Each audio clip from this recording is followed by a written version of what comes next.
All right, hello everyone, and peace of Christ, all of you. I apologize being late because we have a very strong storm and we lost electricity twice. So I hope I will not lose it again. But in case we lost it, I will go live again. I hope so. Uh, we have a Muslim, Muhammadan, who made some comment, and we are going to answer those comments. And I encourage always the Muslims to do better work and to try their best to answer me or to refute me, whatever you want to call it. We have a guy here, a Muslim Abdul. He called himself Tom Christ, and I don't know what he don't call himself Tom Muhammad. Uh, Look what he said. Hello, Christian Prince. A while ago, challenged Muslims to bring prophecy of Prophet Muhammad prophesied yesterday. I'm giving him a couple of prophecy, and he twisted the facts about them. I will again mention them here because he did not refute those prophecies. He says, غلبت الروم في أدنى الأرض وهم من بعد غلبهم سوف يغلبون, in English, and he did not translate. I don't know why. Simply, this is a verse from the Quran, chapter of Ar-Rum, about the Romans supposedly will be defeated, and I will read for you exactly what he wrote. I'm trying to zoom in so you can read with me in your small phone or small screen. He says, regarding these ayat, the Surah Ar-Rum, which talks about the battle happened between the Persian and the Roman at the time of Muhammad. Christian Prince claimed that the word Adna mean the nearest, that mean Jerusalem, mean who is the one who claimed? Christian Prince, which is absolutely false, because Adna means the lowest point of the earth. Okay, according to who the word Adna mean the lowest point of the earth? You see, when a Muslim he says something, always get him busted by his own words. If we go right now to your own Islamic interpretation, translation, what they will say, all the Muslims translate it as nearest or nearer. So why they are stupid and you are the only smart? This is a translation. I will change translation, by the way. Maybe this is Biktal. Let us say Biktal is a donkey. He do not know what he's talking about. We will go to Maududi. This is a modern one. The Muslims they like him a lot because he is a moderate translation. So he tried to defend the Quran and fabricate. We will use it just to see what Maududi will say. Okay, neighboring land. This is the Maududi. This is Mr. Dudi himself. Okay, forget about Dudi. We will go to Mr. Which one you want? I mean, just tell me who is a Muslim here in the text. Just give me a name you want. I mean, who? Let me see the chat. Hold on. Hey Muslims, what translation like me to show you? What translation you like? If there's any Muslim here, what translation you like me to show you? Albary, Ahmad Raza Khan, Ahmad Ali, Shish Kebab, Hummus. I mean, oh, whatever you want. Customers come first. Anybody want? What is no translation, not interpretation. We are saying translation of the Quran yet. Muslims, what translation you like?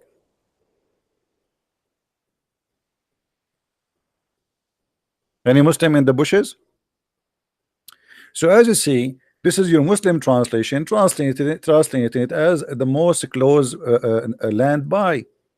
It's not me. I mean, why Muslims they lie in their even a little word in the Quran in order to cover up the stupidity of the Quran? They fabricate the meaning, and all your Islamic translator even they translate the word nearby. Like if this is a book translated by Christian Prince, the Muslim will say, okay, you see, Christian Prince is changing the word. What about we go to dictionary? I mean, don't be stupid, Abdul.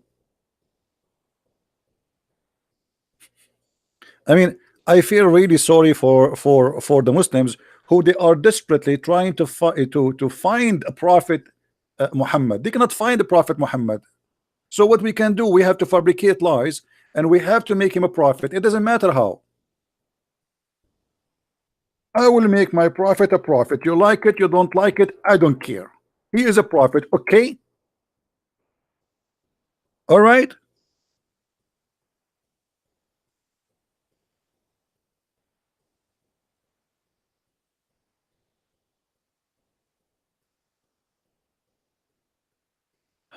Let us go here.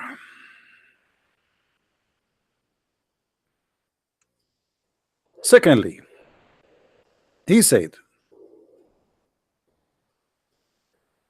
that the battle they are talking about, it is near the Dead Sea.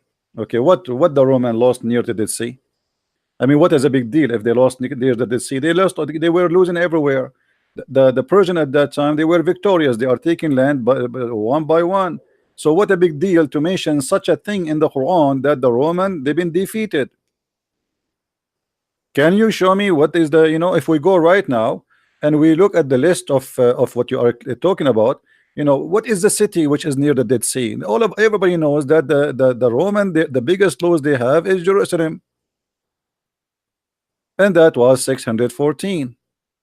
Now, if Muhammad is a prophet, any prophecy he said about the Roman must be true. Any prophecy he said about the Roman must be true. So let us see if Muhammad really is a prophet as you trying to claim. Let us go and review some of the prophecies about your prophet about the Roman. If Muhammad lie in one of them, he is a liar. As simple as that. And look here, we discover a mistake in the Quran. The verse in Arabic, it says, in the Quran it says Alif Lam Ghulibat Rum, which means the Rum been defeated. Guess what? In the Hadith it says Ghalabat Rum, which means the Rum were victorious. In case you do not know, the Quran written without dots, without what we call tashkil. If you notice those things in the top of the words, let us zoom in. I'm zooming in so you can see. Let me line it up for you. Those things all is additional to the Quran. The Quran was not like this. There's no such a thing. So those things you see in the top here, those dots, like this dot here, and this sign, and this sign, and this sign, and those two dots here, and this sign, and this sign, shadda, and dhamma, and all of those are not in the Quran. So it was a plain book with no addition. There's no dots, there's nothing. So it's very hard to understand really what it says. And look, now they have it with the dots, and this is a hadith, and the hadith saying the opposite. The Quran did not say the Rome were defeated. The Quran is saying the Roman, they've been, the Roman, they've been victorious. And look at the first translation the Muslims they come with in English. It says the Roman have been defeated, but in Arabic here in the front of me it says غلبت الروم.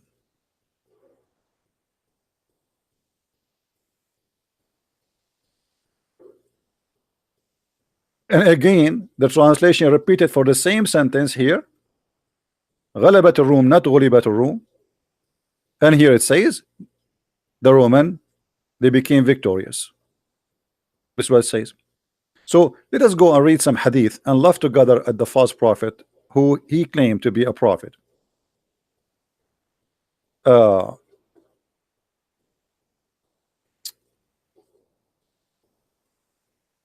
Muhammad, he made many prophecy about the Roman, and I'm very thankful that Muhammad, he spoke too much about the Roman, because the more he prophesied, the more he get himself busted. Let us see one by one.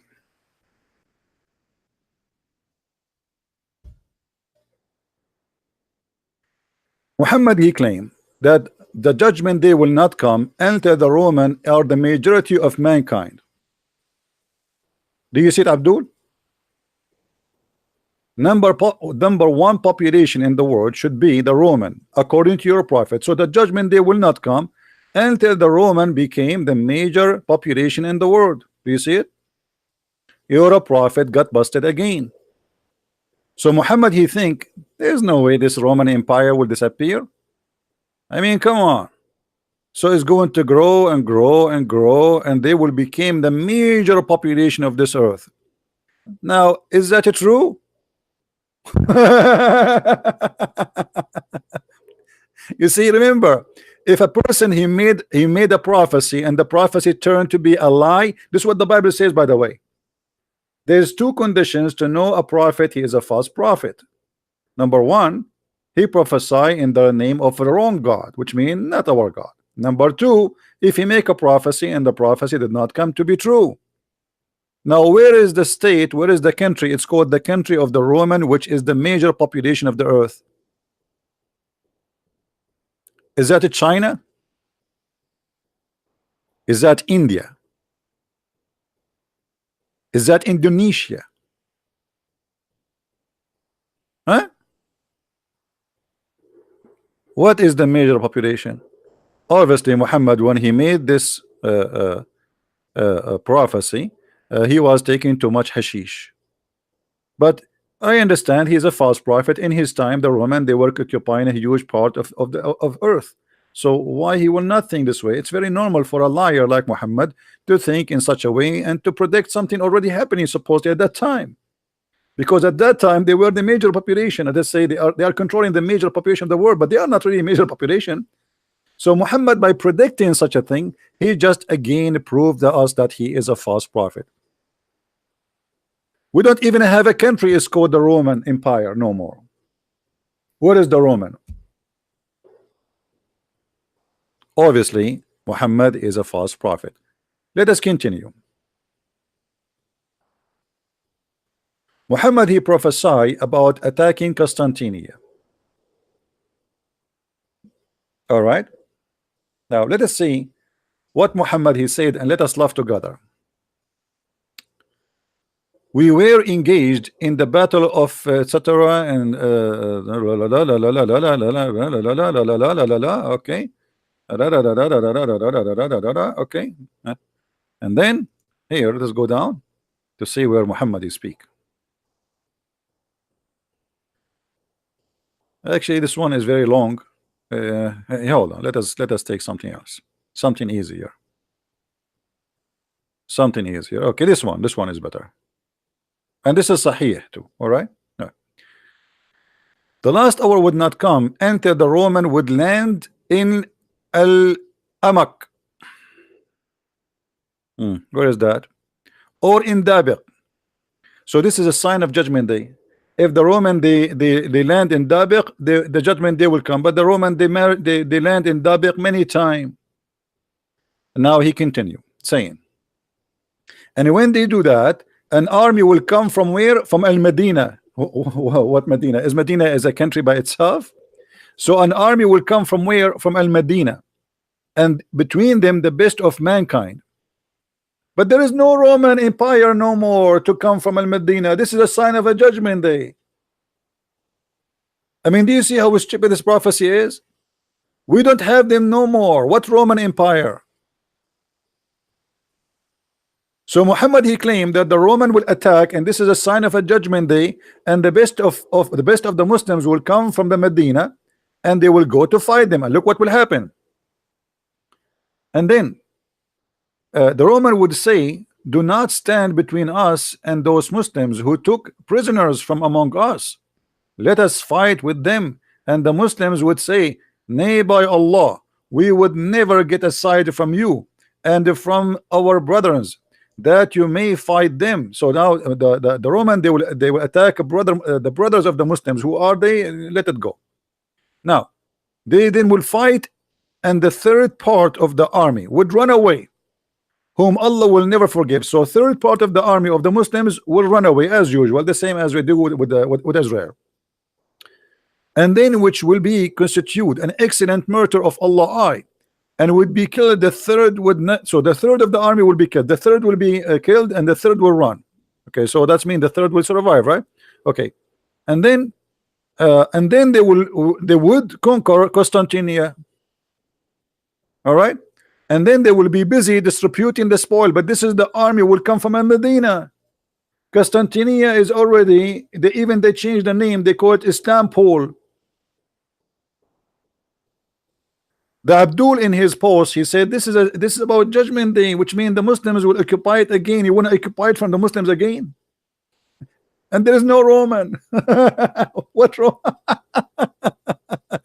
And not only that, Muhammad he claimed that when you occupy Constantinople, that the Dajjal, the false Messiah, will come right away. All right, read carefully. And after hanging their sword by olive trees, the Satan would cry that the Dajjal has taken your place among your family, and they would then come out, but there would be no avail.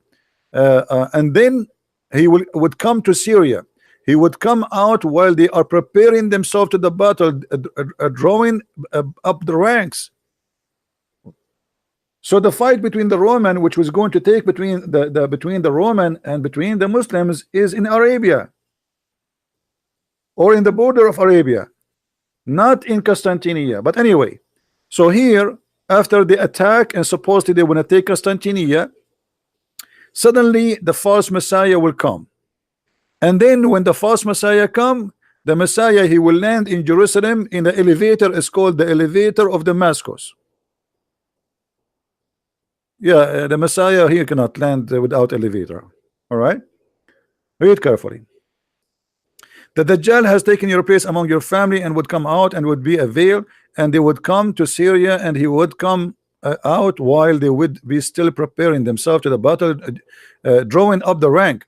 Certainly the time of a prayer shall come, and then Jesus, peace upon him, son of Mary, will descend to them, land on them. When the enemy of Allah see him, he would disappear and he would dispose like salt. Glory to Jesus. Even Shaitan, when he sees Jesus, he disposed like salt. But when Shaitan see Muhammad, he jump in his shoulder, as the hadith says. So as you see, all of this is a fiction and stupid stories. There's no Roman no more, and they are not in Syria, and they are not in Constantinople, and they are not in Arabia, and this is a stupid story. Something else. Let us keep moving. Another hadith. We have more hadith to show.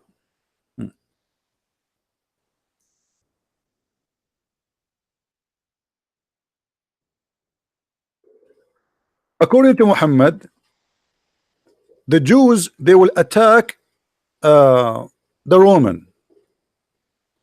Who? The Jews will attack the Roman. How is that will happen? The Jews will attack the Roman?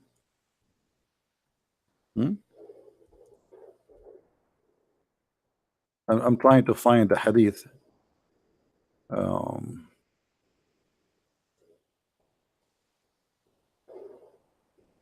Let us see if we can find it. The Jews will attack the Roman. I really like you, Muhammad. Let us see. Oh, hold on before we jump. Oh, okay. When the Muslims, when the Roman, they were victorious again. They were victorious according to the hadith here after the battle of Badr. But the battle of Badr was 624. So this is past the 10 years Muhammad he spoke about, or 9 years, sorry. 620 after 624. Read carefully with me. Abu Sa'ad narrated that the day of Badr, the Roman had victory over the Persian. So the believer pleased by that. Okay. So now we got a date from the Muslims saying that the Roman, they were victorious again by the fight of Badr, according to the Muslim, not according to me. Remember, on the day of Badr, the Roman had a victory over the Persian. So the believer were pleased. And by the way, why the believers were pleased? Here there is some kind of mystery in the story, because if the Roman are kuffar and they are the enemy of Allah, and even Muhammad, he wanted to kill them all. So why the Roman, if they are victorious, Muhammad and the Muslims are pleased? Any Muslim can answer that? Why will be pleased? Why the believers will be happy with the victory of the Roman over the Persian? Are you Roman? Is the God of the Roman is your God? Their God is Jesus. So why the Muslims are happy? Here simply Muhammad, at that moment Muhammad was trying to play Christian. Muhammad was a person, he's a refugee, whatever the word mean. When he is with the Jew, he is a Jew, like Obama. Obama, he go to Egypt, he make a speech, he quote the Quran, he's a Muslim. He go to Jerusalem, he wear the hat of the Jews, and he kiss the wall of the temple. He is a Jew, and even he put a paper in the wall. He go and sit with the atheist, he's an atheist. He go to the church, he's a Christian. That is Muhammad. Otherwise, you explain to me why Muhammad will be, and the people of Muhammad will be pleased by the Roman victory, when just a few years after Muhammad, he attacked them himself. First attack, he could not make it. Then after he died, actually, the Muslims were able to penetrate through the Roman land. Now,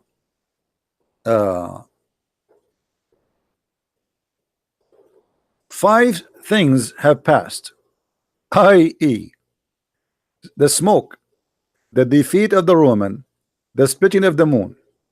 All right, the splitting of the moon, and read carefully with me. The defeat of the infidels, and those are signs of the judgment day. But let us go more.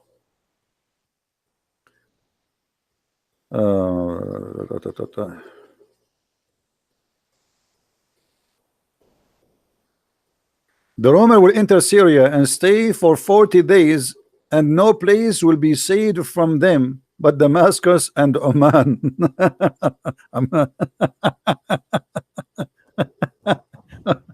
No comment. All right.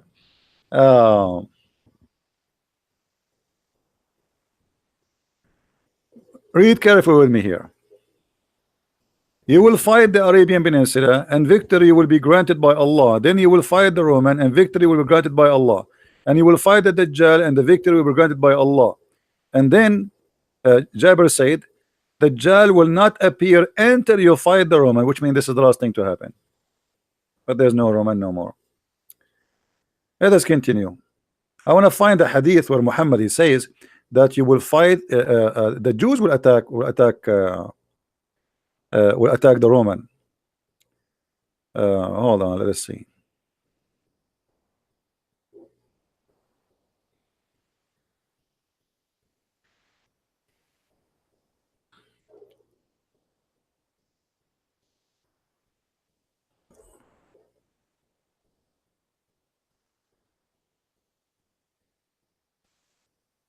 Let us see.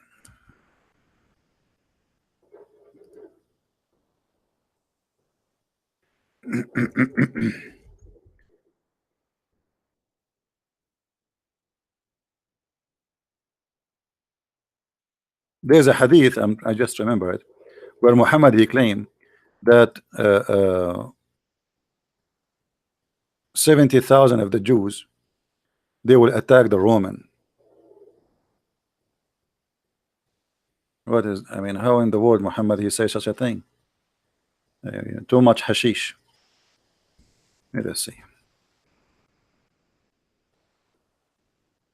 And as you see, Muhammad, he is stuck with the number 70,000. Everything is 70,000. 70 virgins, 70, you know, 70,000 angels, 70,000 people will enter the heaven without his, like a judgment. As you see. Let us see. I'm trying to find it.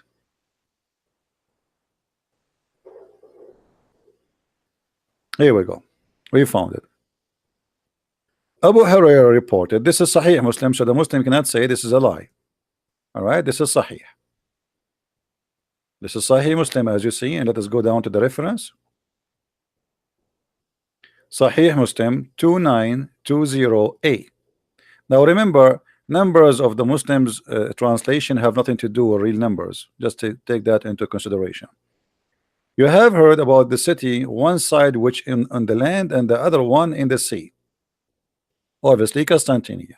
They said, Allah Messenger, yes, he said, thereupon the last hour would not come unless 70,000 person from Beni Ishaq, the Jews, the son of Isaac, they will attack it.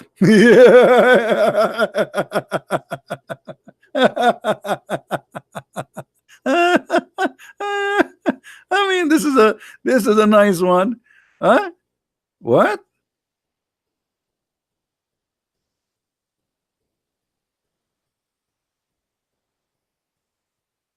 Bani Ishaq? And who is Bani Ishaq? And by the way, those Bani Ishaq, they will say Allah is a great.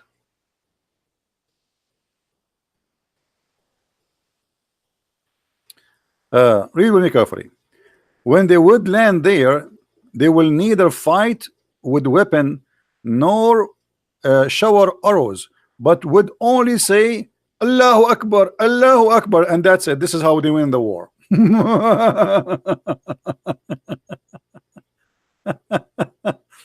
All right. And I think he said the part of the side of the ocean, and they would say the second time, there is no God but Allah, no God but Allah. And okay, and the gates would be open to them, and they would enter the gates in the judgment day. There's gates to enter into Constantinople.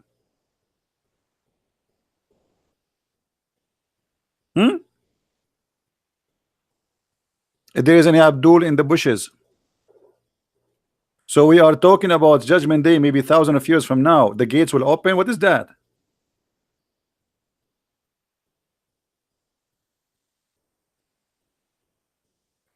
So when a Muslim he tried to make as a prophet, we die laughing. This is a joke. Especially when you're a prophet, he says that the judgment day will not come until the Roman are the majority of mankind. That alone is the biggest lie ever. Right? There's a sheikh he want to call me. He can text in Skype. He can text any one of you, sorry, in Facebook, and confirm to me that he is a sheikh, and then I will call him. Most of them, they are kids. So do you see how we got Muhammad busted? Muhammad, if he is a prophet, he should not lie once. But Muhammad always he lie. When you say that judgment day will not come, but the Roman will be the majority of mankind, that's a big fat lie. And obviously this is not true.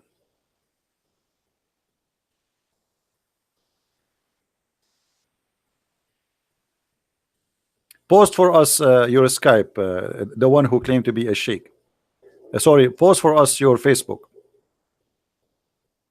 Post in your Facebook first that I changed to Christian Prince now, immediately, and post your Skype there, and post the link for us, and I will click in it. I will go there to your Skype, or so to your Facebook, sorry, or the admins will check that, and if you are really who you claim, we will call you immediately. So let us make it clear. A liar is a liar. If you lie once out of 10, you are a liar. If you lie twice out of 10, you are a liar. If you lie 10 out of 10, you are a liar. And Muhammad, he lied 20 out of 10. Name for me one thing Muhammad he said of all those things is not a lie.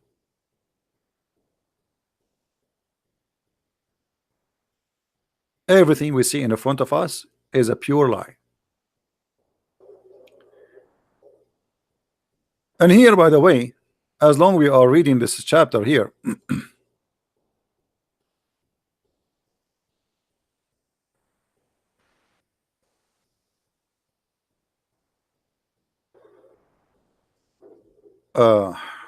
you will see the Muslim how they fabricate translation in order to cover up the stupidity of the author of the Quran.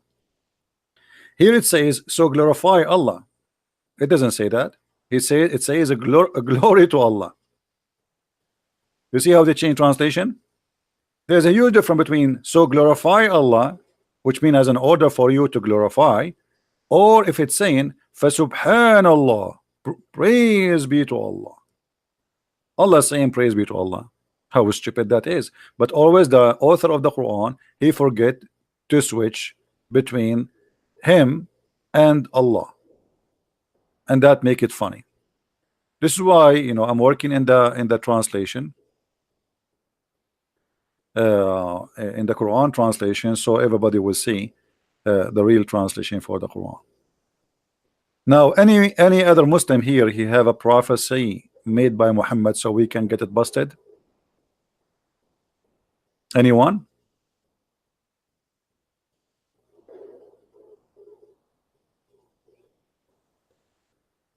Anyone?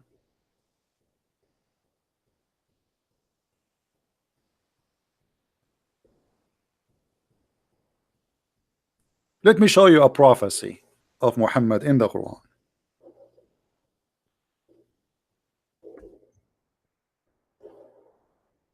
You know, the Muslims, they say uh, like there's a messenger and there's a prophet, which is very funny. So there's a messenger and there's a prophet. I mean, how in the world you can be a messenger but not a prophet? Because a messenger of God, he is giving a message nobody knows save God and him. So this is a prophecy, you idiot. When you say to people, if you don't believe in God, judgment day will come, that's prophecy. So how you can be a messenger of God but yet you are not a prophet? Because the real prophet, by the way, is God himself, because the prophecy is coming from God. The prophet in earth is just a man who present, or let us say who delivered the prophecy to the people. So we call him a prophet, but the real reality is anyone who deliver a message from God, he is prophesying to the other people. Now, if we go and read the Quran and try to find something smart about Muhammad in this book, Muhammad prophesying in the Quran, like what? Muhammad is the only one knows that hail is coming down from mountains in heaven. How Muhammad he knew that unless he is a genius prophet?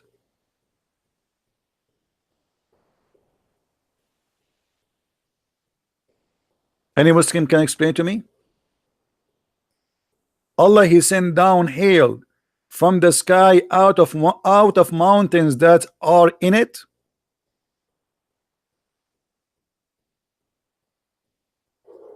Muhammad he was sitting alone thinking how hail is made, shish kebab, falafel, hummus, and then he come to the idea there is mountains in the sky and Allah he break hails from there and he throw it at us.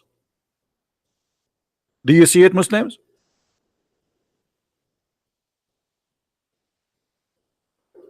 Muhammadan, do you see it? Do you support this prophecy? Who is a Muslim here? He support this prophecy. I think I'm going to convert to Islam because I think now we are going to have hail. You see the thunder is very strong outside and the rain. I don't know if you can hear it. Can you hear anything, guys? Anyone can hear anything? Do you hear any rain or anything? I don't know. Maybe the mic will not capture it. But look at this. Muhammad is for sure a prophet of Allah. There's no doubt. Otherwise, how we knew that? You tell me how he knew that. How he knew that there's hail is coming from the sky, from mountain which is in the sky. How he knew that? It took the scientists thousands of years to discover how it come, how it happened. Muhammad in 2 seconds he made it clear for you. What else? I mean, we can go over the Quran and we die laughing. What about the verse after it? Muhammad is a, what they call, guys, if somebody he is a scientist for about animals, what they call him? Animal scientist, what they call him? What the title will be given for somebody he is an animal scientist? You know, my English is limited. Only my Chinese is good. Vet? What vet? I thought vet is the guy who just do circumcision for the dog. Hello? Zoologist. Thank you. Here we go. Susie. Susie, I will send you to heaven because you helped me. Thank you. Zoologist. Yeah, not vet. What vet? Unbelievable. Those guys must be crazy. They are Christians. I mean, what do you expect from Christians? We ask them who is a scientist, they say to you vet. I mean, look at those questions. I mean, no wonder I want to be a Muslim. Look at this. Muhammad, he is a zoologist. I mean, it's really hard. Can we change it to a different word? Zoologist. Allah, he told Muhammad a prophecy which nobody knows, only Muhammad. He says, from every Allah created from every animal from water. Among them are some, and here the lie, the first lie, they say creep. It doesn't say in Arabic creep, it says walk in their belly. And some of them they walk with 2 feet, and some of them they walk in 4. Hold on, that's it. That's it, we are done. So Allah, he squeezed his head harshly, and he come with a discovery nobody knows. He noticed that there is some animals, they walk in their belly, which is a wrong word in Arabic. You have to say creep, and this is why they fix it in English. And some they walk in 2 feet, and some they walk in 4. Are you sure? You look like Muhammad, he never heard of something called a spider. All animals, they have either 4 or 2 or in their belly, and that's it. Are you sure? And by the way, here they translate the word, it says animal, it doesn't say even that. It says dabba. Dabba is anything walk on this earth. Anything have feet. This is what dabba is. It's not an animal, you know. Anything have feet. You can say it's an animal, but I mean it's a creation of anything which live or alive and have feet. Dabba yadubu, which means he hit his foot with the ground. But here the word dabba does not match, because those who creep, they cannot be considered dabba, because it doesn't hit its foot in the ground. So this is the first mistake. The second mistake, Muhammad, he think that there's only animals, or here in this verse actually he claimed that either you in your belly or in 2 foot or in 4 foot. Is that right? Muslims, is that right? No, insect does not have 6 legs only. There's some insect they have maybe 40, 50, I don't know how many.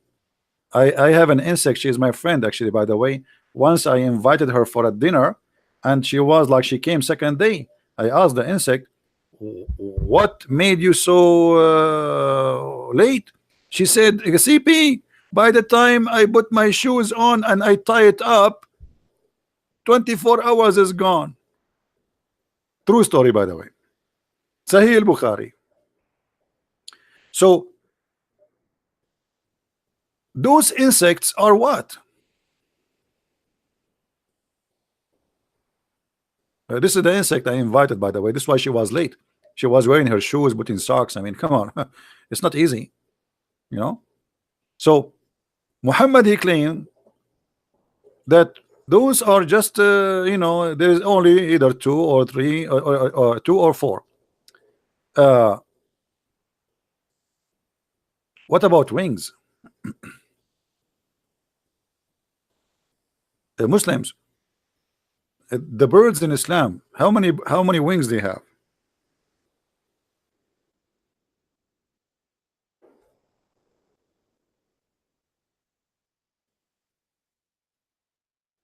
Any Muslim have an idea?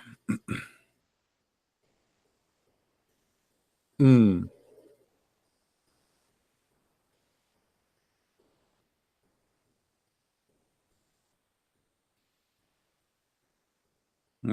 Okay. I know where is the Muslims. Where is the Muslims?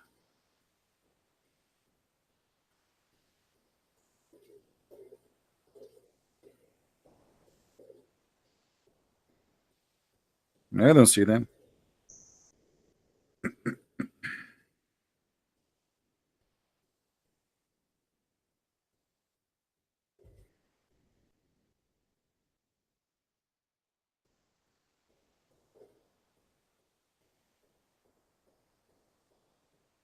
Any Abdul?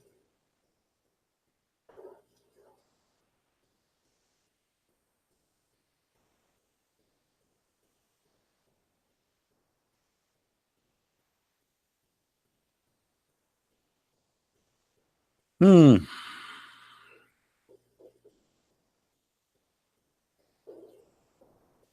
I don't know. I'm really disappointed. I thought I will find some kind of resistance here. But I don't know. Like the Muslims are leaving Islam left and right, and nobody have an answer. I'm going to make a prophecy. I think the majority of mankind, before the judgment day, is going to be um, the Amish. I mean, lie. I mean, who care? Lie as much as you want. Claim to be prophet. Who is going to live from those who are here until judgment day? I will be dead. They will be dead.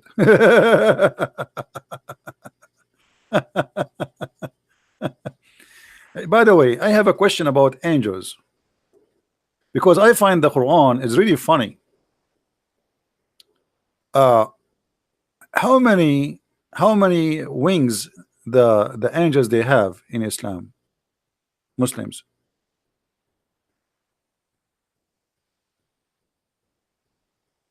Abdullah Raboja. Who is Abdullah Raboja? We told him just. Did he give his Facebook? Did he give his Facebook? Don't waste our time. Give us your Facebook. Post in your Facebook, your Skype. We'll check you out and we will call you. Guys, look at this and laugh.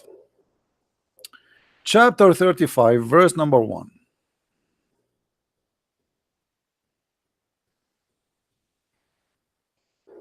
We appointeth the angels messengers having wings 2 and 3 and 4.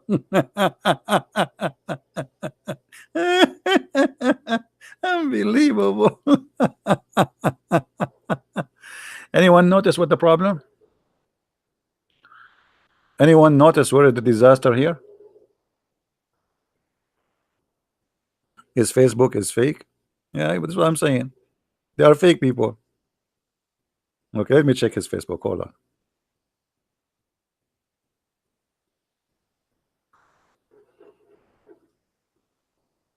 on. This guy, he just created Facebook 2 days ago. Well, 1 minute ago.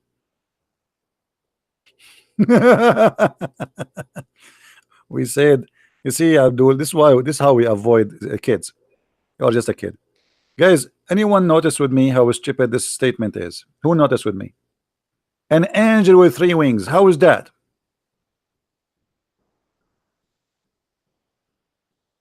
Any Muslim have an idea? We have angels with 3 wings. Wings. But this is not even the problem yet. There's a bigger problem. Anyone think with me. What is bigger problem than there's angels? They have 2 wings, 3 wings, and 4. Anyone notice what is the problem? There's bigger problem. Anyone?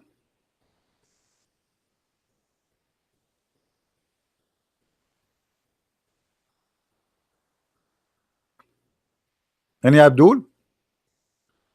There's a bigger problem. No. Forget about how he fly.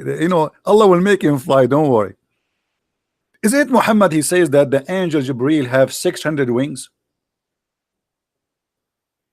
The Quran confirm that there's angels who Allah he sent them down to the earth. Only one of those 3 kinds.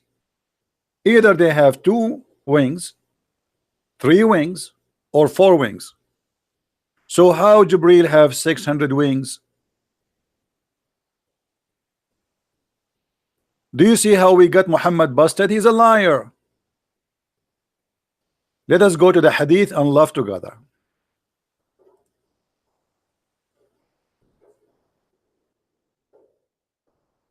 Guys, do you hear the thunder?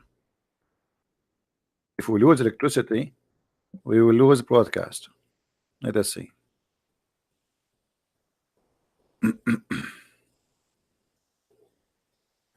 The Prophet said that he saw Jibril and he had 600 wings. Do you see it?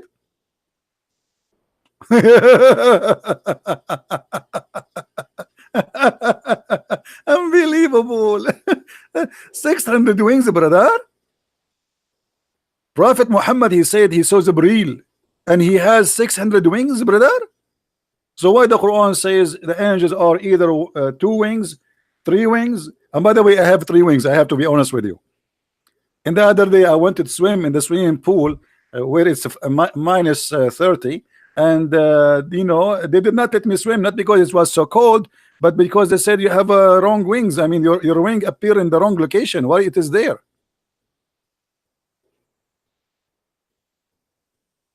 And this is Sahih. The Muslim, they cannot say it's a lie. It's a fabricated hadith. This is Sahih Muslim, and we can show it. You're from Sahih al-Bukhari. So how the Quran says that Allah he sent angels either have 2 wings, 3 wings, 4 wings. Let me draw the angel who have 3 wings. Hold on. You know, I'm very good in art, by the way. I was invited to the museum in Munich to teach artists how to draw because I became famous. You know, mashallah, Allah made me famous. So this is the angel. Okay, this is an angel, Islamic angel.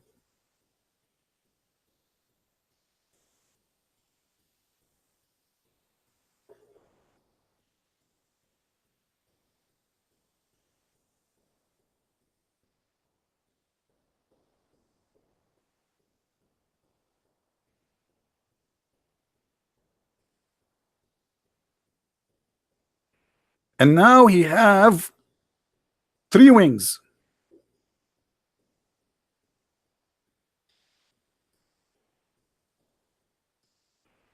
And the third wings, I guess it is here in his ass.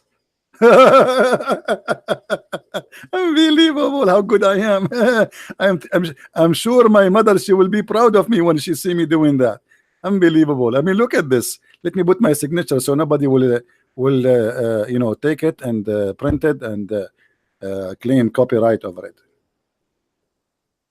I will make my signature in Arabic, so you cannot steal it from me. Okay, here we go. Now it's secure and signature here. Okay, what is that? Even the word is not right. Okay, Alhamdulillah.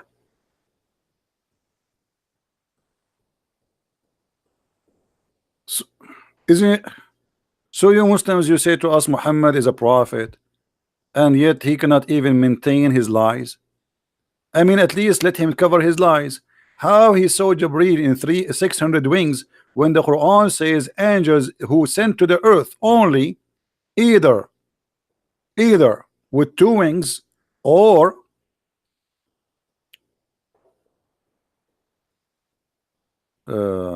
connected. I think Sahih Christian is trying to buy my draw, my paint for $3. Let us have an auction here. Muslims, how your prophet, he says that he saw Jibreel with 600 wings when the Quran says with the clear words, as you see, it's not my words, that all the angels who Allah he sent them down to the earth either have 2 or 3 or 4 wings. Who is a liar?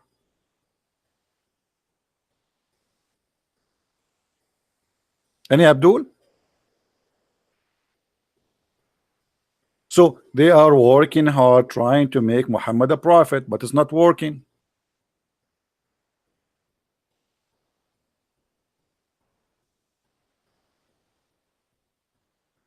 هناك شيخ وأنا أعلم أنه يستجمع الجن ويسميه الملائكة المسلمين.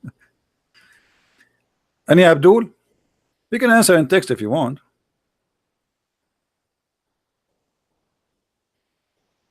Anyone? One of them if you are a liar, if one of them is a liar, either Allah, if this is the book of Allah and the hadith is the book of Muhammad, and the hadith of Muhammad is confirmed to be true, which means there's no doubt about it, it's a lie, that's mean one of them is a liar, either Allah or Muhammad. Which one? Anyone? The hadith is fake, that cannot be, because it is sahih. My friend, it's sahih. It is sahih. I mean, we cannot say it's weak anymore. I mean, the game of weak and strong, we cannot use it, brother. We cannot. That's it. This is sahih. What we will do?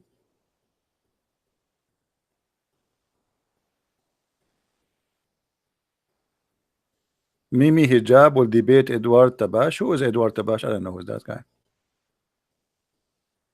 And why he don't dare to debate me?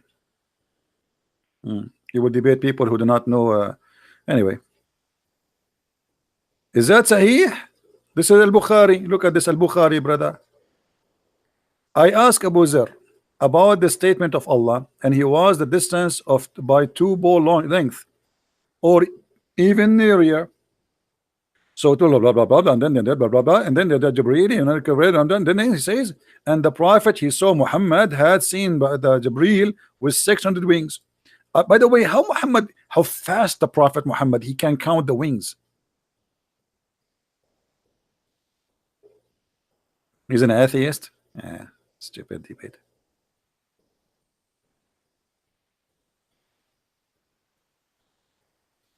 Any Abdul?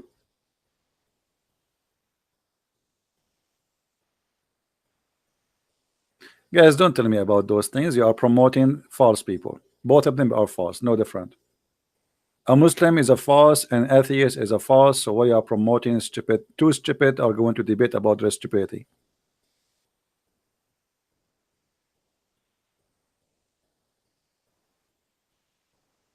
Any Abdul? Who want to answer? Which one of them is a liar?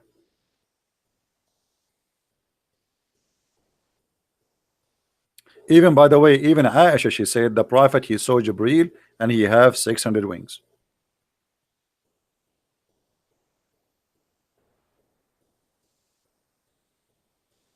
Anyone?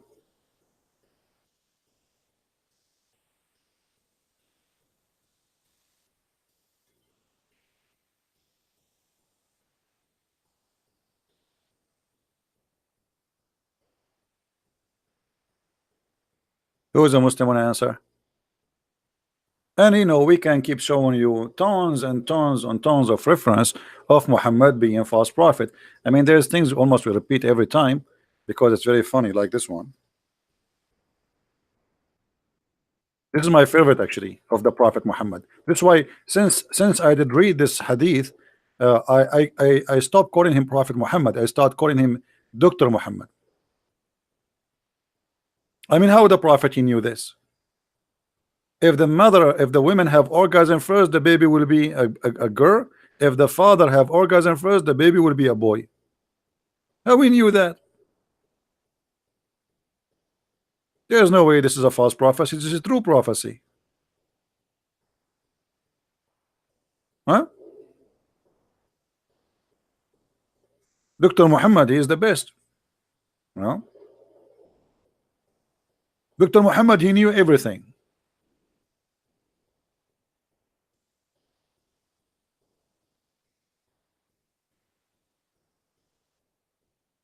Any Muslim have a prophecy for us? Any Muslim have a prophecy? He is willing to sacrifice the prophet and under the bulldozer. You see, the funny is, each time the Muslim they try to present Muhammad as a prophet and they made articles, you know, they themselves they help us to destroy him. Hold on, I want to go back to the comment of this guy. Look what he said too.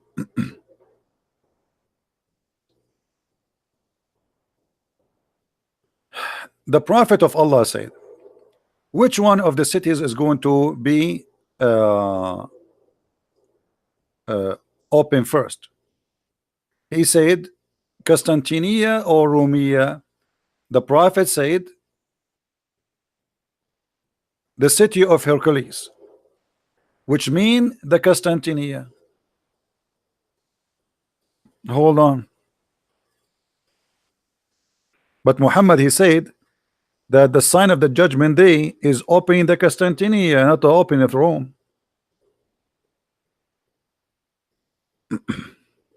Hmm? Instead, Christian Prince. Hold on. Instead of Christian Prince, he showed us two hadith where Muhammad prophesied that the Constantinia will be liberty by the Arab at the end of the claim. Okay. Well, no, not only this. I just showed you that the one who will attack Constantinia, there will be 70,000 of the sons of Isaac. Not only the Arabs. So there's a contradiction. And then he says,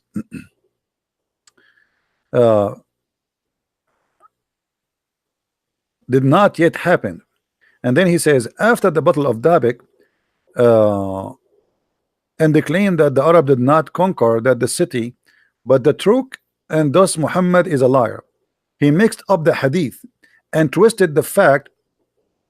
Ask any Muslim scholar, he will tell you that the two hadith he mentioned did not happen yet. For sure did not happen yet. That's why we say your prophet is a false prophet.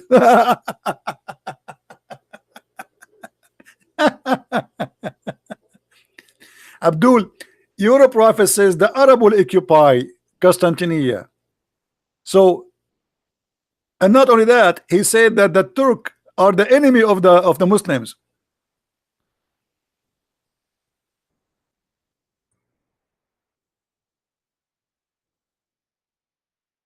Read and laugh.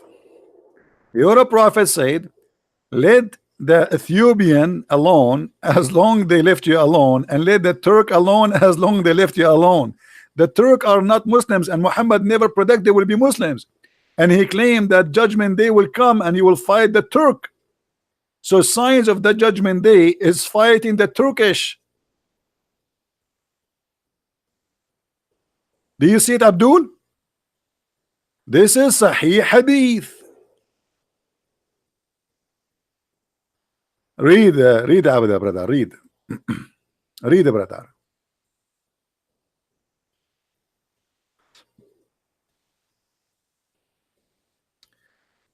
Oh, messenger of Allah, pray for me, grant me victory, and blah blah blah blah blah blah blah blah blah blah blah blah blah blah blah blah blah. So the messenger of Allah prayed and said, then I struck the third bow in the city of Ethiopia, where shown me the villages of etc. Blah blah blah blah blah blah blah blah blah blah blah. And then leave the city, and then he says, and leave the Turk as much they left you alone.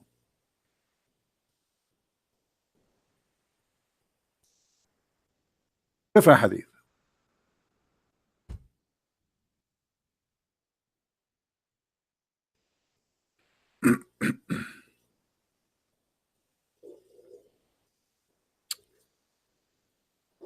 I'm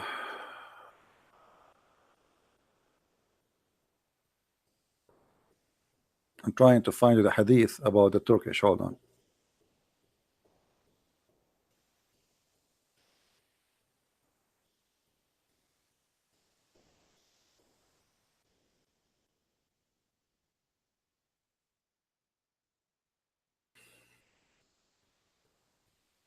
Do you see it? So Muhammad, he claimed that the Turkish will not be Muslims until the judgment day. Guys, do you see it? Muhammad, he said, the judgment day will not come until you fight the Muslims, they fight the Turks. So what is the first group? Is the Muslims, not the Arab, the Muslims. What is the second group? Is the Turk, which means they are not Muslims. So again, Muhammad is a false prophet. The Turks are already Muslims, and actually they are the one who took over the Constantinia.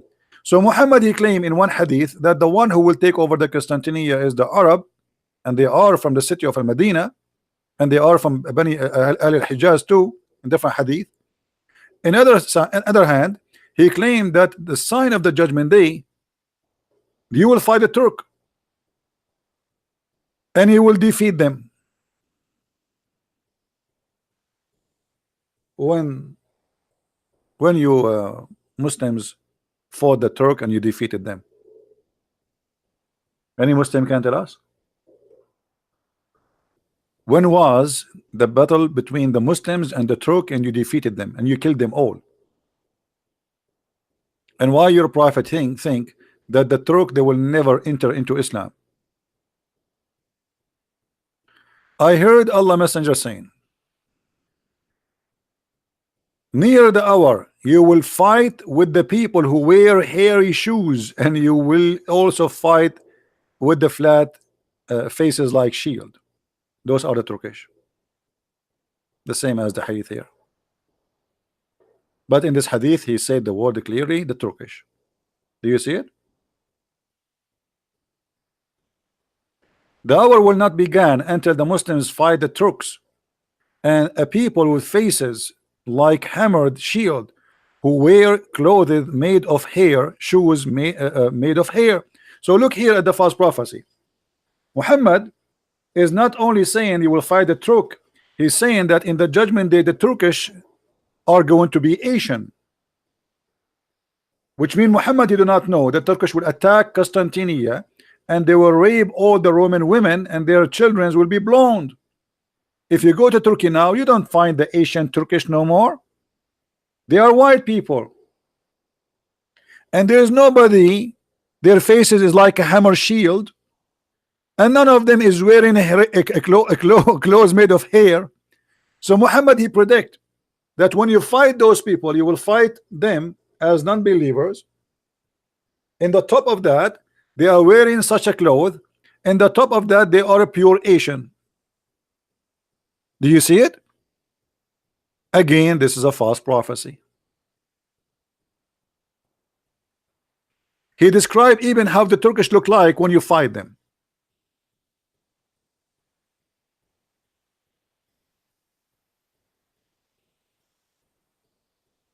Any Abdul?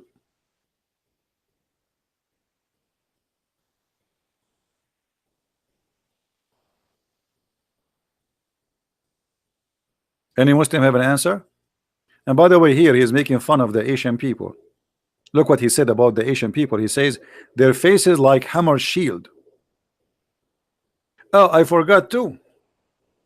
What about Gog and Magog? I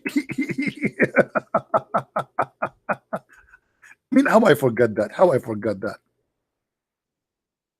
How I forgot the prophecy about Gog and Magog, brother? Muhammad, he said, today, the wall barrier of Gog and Magog has been opened so much. If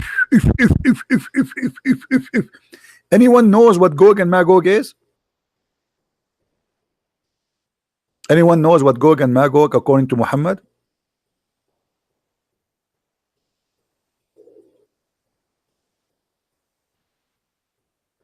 The Muslim will use the bows and arrows and shield of Gog and Magog as firewood for 7 years.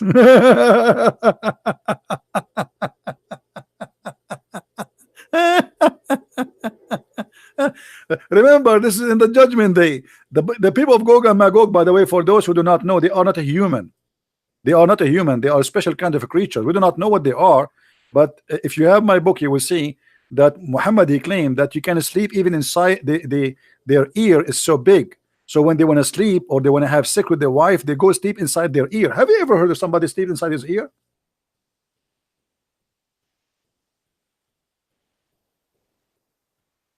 In the judgment day, there is still people will be using arrows and shield, and they are made from wood.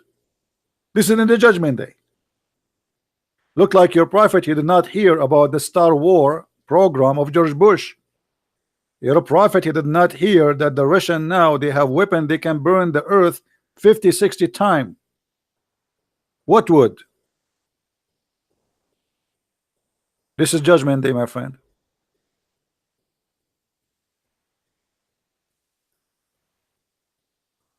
And look at the other false prophecy. Muhammad, he says There is no being worthy to worship except Allah.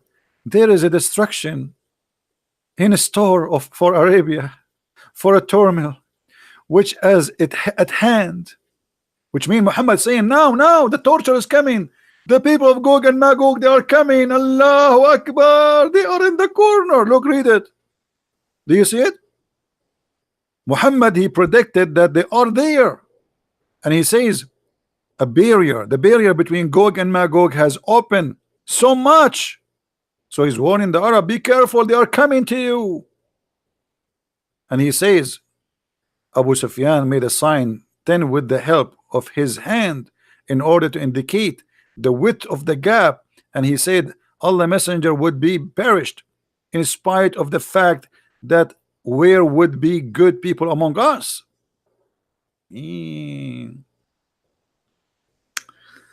All right. All of this is about Gog and Magog.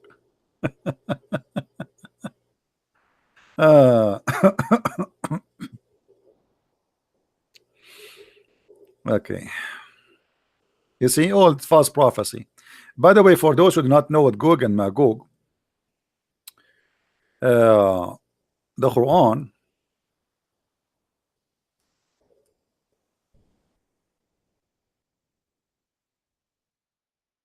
speak about them, that when Alexander the Great, or what the Muslims they call him, Zulqarnain, the man with the two horn. And the reason he's called the man with the two horn, because simply when he invited his people to convert to Islam, his people, they did beat him with the hammer, boing, in his head, and he got the first horn. And then Allah, he resurrected him from death, and he sent him again to his people. So his people again, they hit him in the other side of his head with the hammer, boing, and he got the second horn. True story. Now, here is Al-Qurnain. When he arrived to those people who they are supposed to be so stupid, but look, the Quran saying they are so smart. Just to show you the stupidity of the author of the Quran. When he reached the place between the two barriers, he found between them people who could hardly understand the word. Now here they put if his language, that's a lie, because لا يكادون يفقهون قولا, which means they can't even speak. And then suddenly they say Zulqarnain, indeed Gog and Magog are causing a disaster in this land. Shall we pay you a tribute in the condition that you build a barrier between us and them, brother? Suddenly Zulqarnain became a contractor. I thought he is the one who conquered them. How somebody he conquered them, he is going to be hired by them. And now Zulqarnain, he said, okay, I will build for you a bridge between you and them. Muslims.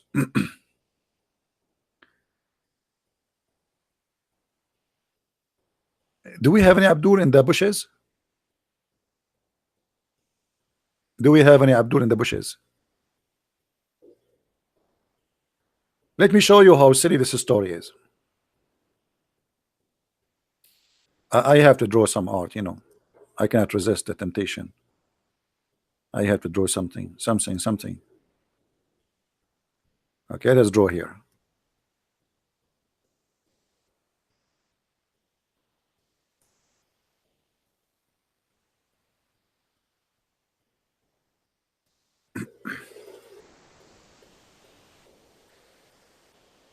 If we draw here, let us say, according to the story, there is two hills or two mountains. One is here and one is here. And people of Gog and Magog, they are here. And those people are here. People. So Zulqarnain, he built a dam between them and between those people, so they cannot go through. And the dam is built from copper and iron. Copper and iron. Okay. According to Muhammad, The people of Gog and Magog, they cannot go through until the judgment day. But why? I mean, the only way for this to happen, if there is a fence and the earth is a flat, and the fence go all the way to the end of the earth, correct? If they are behind the fence, the only way, I mean, why Gog and Magog, they don't come from this direction and come here? That's it. You know what I'm saying? Do you understand what I'm saying? If Gog and Magog is from one side of the earth and we are from the other side, all of us, we are human in the other side, where are they? and Zulqarnain, he built a dam between us and them, a wall, so they cannot come in. I mean, isn't it, this is alone enough to prove that Muhammad is a big fat liar?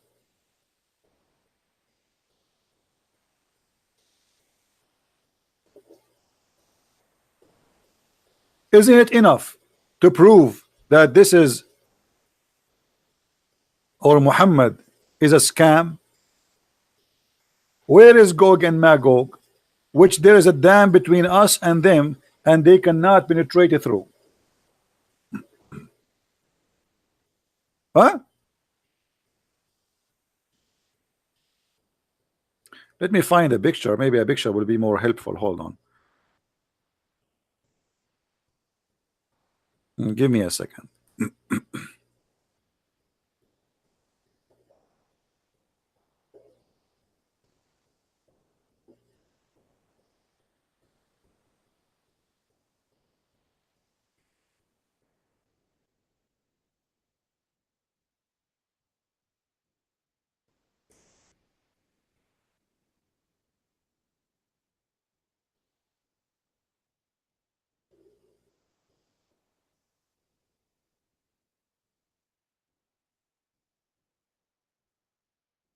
Okay, look like I am going to find the perfect picture for this story.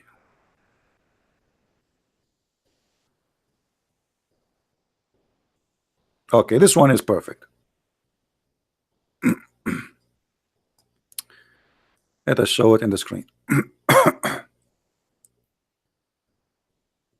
So now we have two mountains, one in the right and one in the left. Forget about the river. Let us imagine this is just a land. And in that side, in this side here, there's a people of Gog and Magog. In this side here, there's the people, the good people. The people of Gog and Magog, they say to Zulqarnain, for the sake of Allah leg, build for us a dam. So he said to them, okay, bring me copper and iron. And he melted them and he made the bricks and he built a dam between those two mountains. And now supposedly the people of Gog and Magog, they cannot go through. It's a very high wall. That's it. You cannot climb it, and it's very soft. Don't try. And you cannot dig underneath. Come on, it's made from iron. Hello. So Muhammad, when he said the hadith, he said that the people of Gog and Magog, they made a hole like they can see through, and that is dangerous. He is saying that man, the Arab are going to face a very horrible time because a little tiny hole made in that wall. Muhammad claimed that judgment day will not come.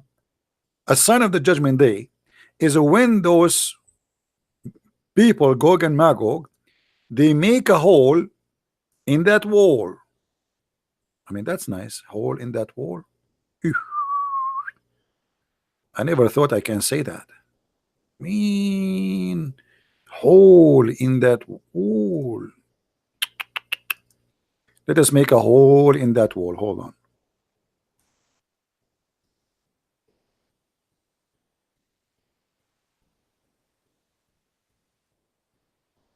Yeah. So this is the wall, brother. And the wall is covered up by iron, brother, and copper. So they cannot go through. That's it. But the people of Gog and Magog, they are trying every day. And there's, by the way, there's a story told by Prophet Muhammad, and he never lied. Prophet Muhammad never lied. All of us, we knew that. He never lied. Anyone remember it? He says that the people of Gog and Magog, every day they dig in the wall.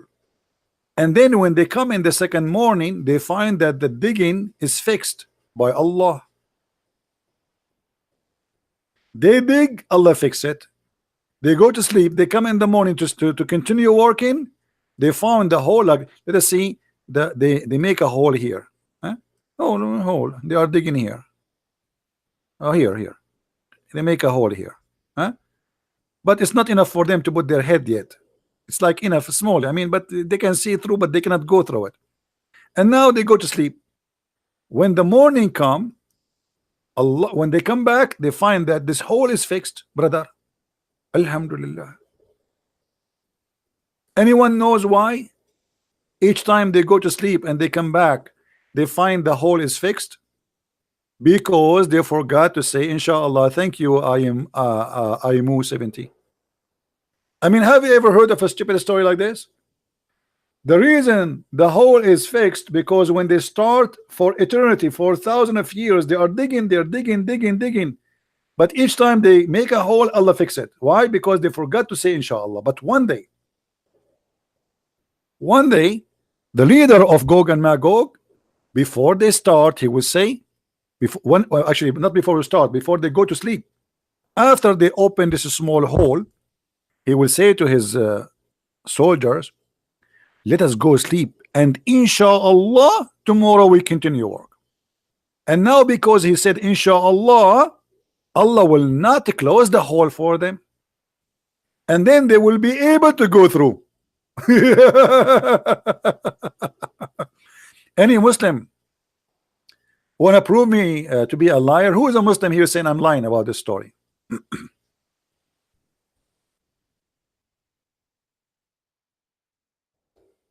Huh? Who is a Muslim? And I hope it will not lose the power. This thunder is going crazy.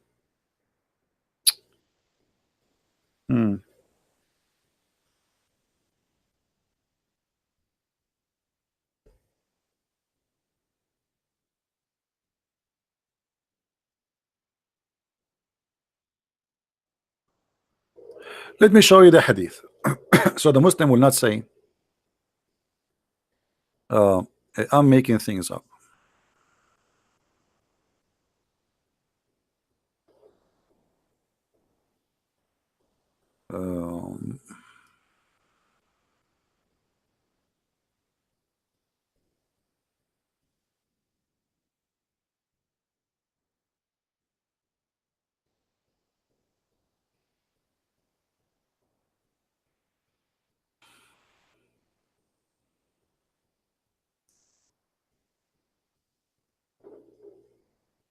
Okay.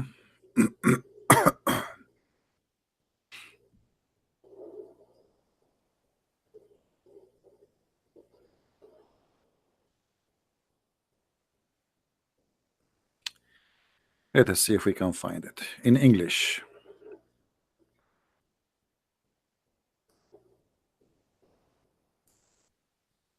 This is the issue. Always you have to find things in English because none of you, or maybe few of you. Here we go. We found the story. Alhamdulillah. Thank you, Satan. Thank you, Satan, Allah, for helping us. Abu al-Hadith, Abu Huraira. Abu Huraira, by the way, for those who not know what Huraira mean cats. Like when you spoil cats, you call them Huraira. So he is the father of cats. Abu Huraira reported from the Prophet SAW FMW Mercedes-Benz regarding the barrier, chapter 18, verse number 93. They excavated each day until they are just about to penetrate, almost there.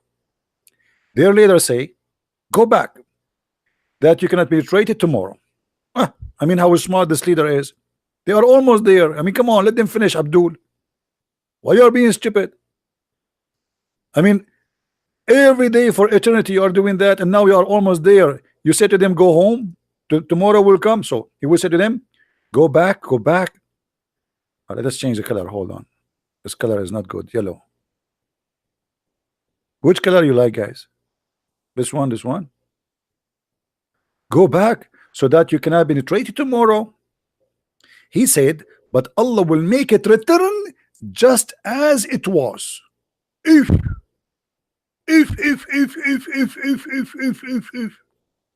until their appointed time, which Allah mean He will keep doing that. They go, they dig every day, they go to sleep, they come back in the morning, they find it fixed. I mean, look at this horrible life.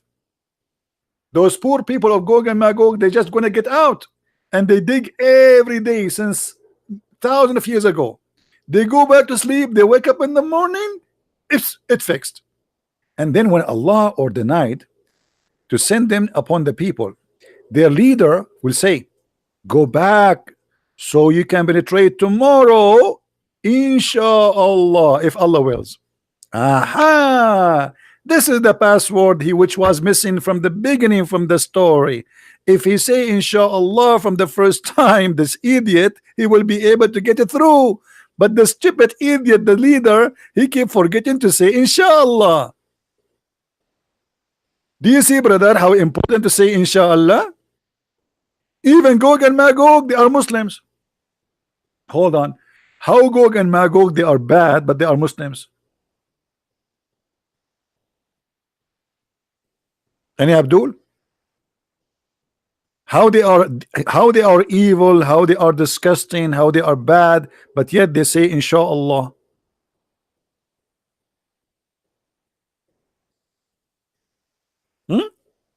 Let it go, let it go. And then so he makes exception, which means Allah, Allah, he will let them go. He said, so they return and find it just as it was, they left it, which means this time Allah did not fix it.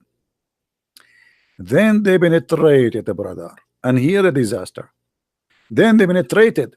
They, Ya'juj and Ma'juj, are released upon the people, drinking up water, and people flee from them because they suck water. They are thirsty for water. They are like elephants. Like they suck a lot of water. If they go to an area, the area will be dry because they suck a lot of water, brother. Actually, I speak about my my grandfather. He used to have a brother. He used to have a farm, have a lot of water in Sri Lanka, and then one day we woke up in the morning in Sri Lanka. We are Indian originally, brother, and a person from Gog and Magog, he stopped by, and we did not know he's from Gog and Magog. So we told him, you are welcome. In the morning we woke up, brother, we found Sri Lanka dry. There's no water. All Sri Lanka is dry because they suck all the water. Now look here. They suck up the water and the people flee from them. They shoot their arrows into the heaven. So they returned, died with the blood. If.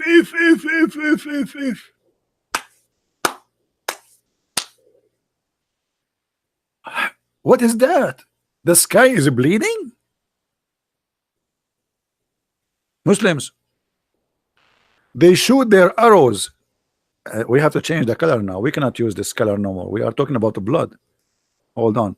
So they shoot their arrows, brother, at the heaven, and the arrows return died with the blood. And they say, currently, arrogantly, we vanquish this earth. Let us demoniate and the inhabitants of the heaven. Now they want to take the heaven too, so they finish the earth. Oof. So the whole earth, brother, is controlled by Gog and Magog.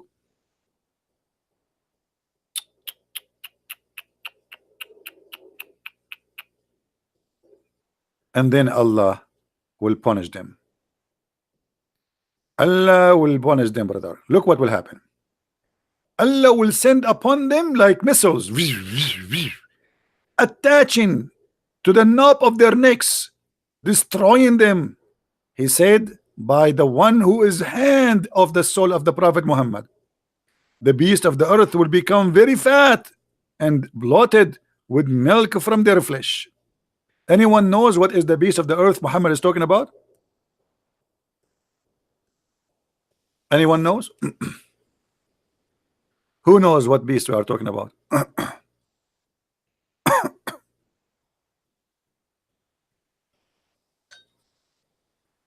Hmm.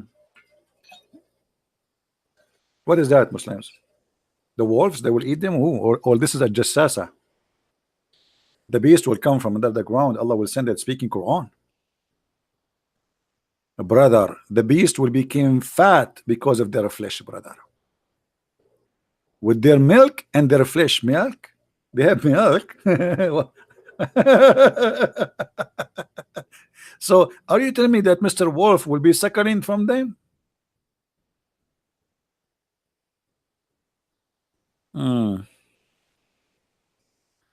I see. Any Abdul? Any Abdul? I mean, still you Muslim, you want to say to us that Muhammad is a prophet of God? We have the satellite, they cover every inch in this earth, and nobody found your damn dam.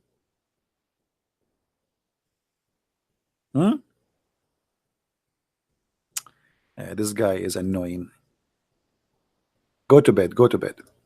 You are Abdul, you are stupid.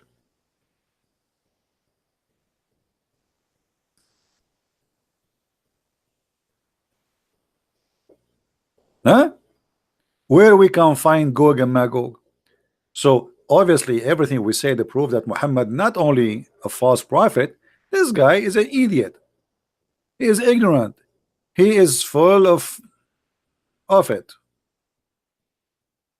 Fairy tale stories, stupid stories, and he makes stories, and he is copying legions of people before him, and he is making it as if it's true. And by the way, this is not only in the hadith, this is in the Quran.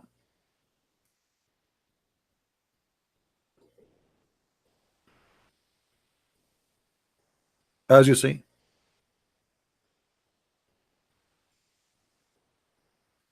And here it says how he made the dam. So he brought the pieces of iron, and he he make it fire, and then he bring a Milton copper, and he pure in it, and he made blocks, and he built the wall. Here we go, Trump, you want to build the wall?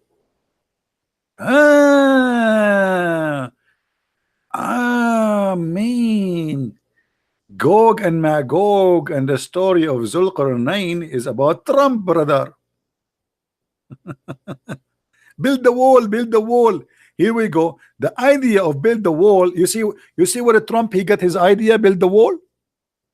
Brothers and sisters, do you see this kafir Trump, where he got his story or his idea to build the wall? From here. And absolutely is true. He is using pieces of irons. Go watch the video, brother.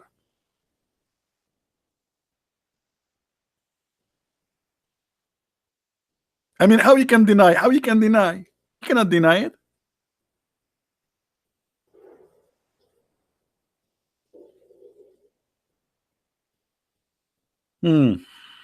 Gog and Magog, huh? Muslim, did you find where is Gog and Magog are located, brother?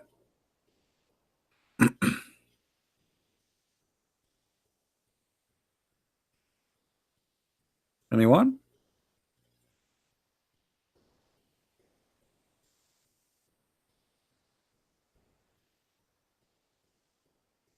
Any Abdul?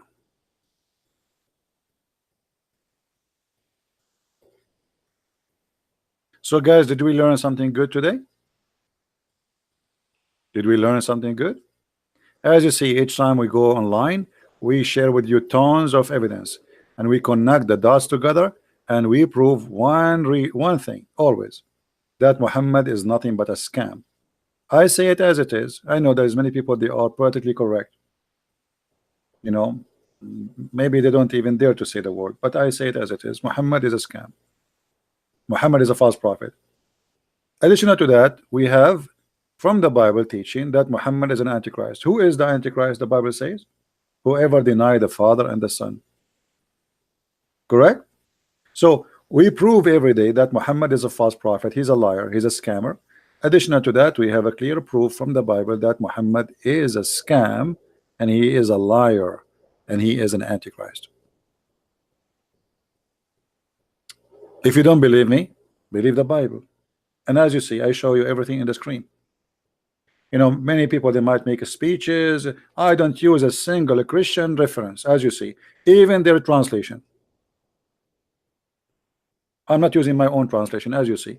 This is their website, this is their translations, this is their stories, this is their reference, printed, published, given to us, preserved to us by them. Who? The Muslims. So what I can do more? Now it's your duty to help me and to copy those videos, and you can cut them pieces, depending on the topic. Like today we spoke about many topics. You can cut the video pieces, make it 15-20 minutes, and then just post it again, or you post the whole video again, as you wish, depending on your account. So my friend, we need your help, and the help here is not for me. For me, trust me, I am the last one can be infected with this virus. But it's very sad to see someone, he is being fooled and he converted to Islam. Same time, we want to save the Muslims. We don't hate the Muslims. We want to save them from this cult. A Muslim, he watched this video and he have a, you know, he want to be honest with himself. He will not stay a Muslim. Muhammad was a part of Jewish descendant. Who said that to you? No, this is false.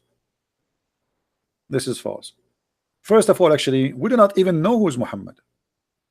There is no proof of whatsoever of the existence of a person. His name is Muhammad. Who is Muhammad? Look, the Muslim, they say our holy book is the Quran. Okay. The Quran speak about prophets. Some of them he give names about them. Some of them, I mean, who are they? They are the sons of who? As an example, Mary, she is the daughter of Umran. But if we search for Muhammad, we don't find anywhere in the Quran says Muhammad is a son of who.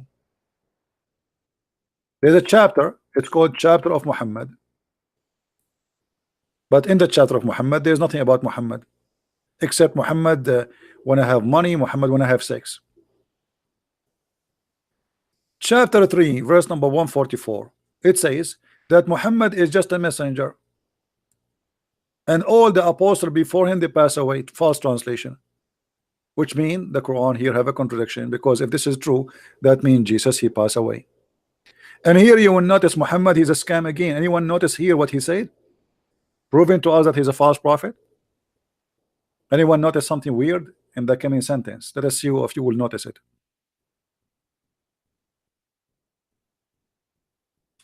Who noticed with me?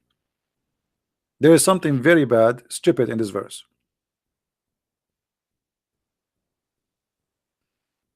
Anyone notice? I'm waiting for somebody in the chat to tell me what is wrong in this verse.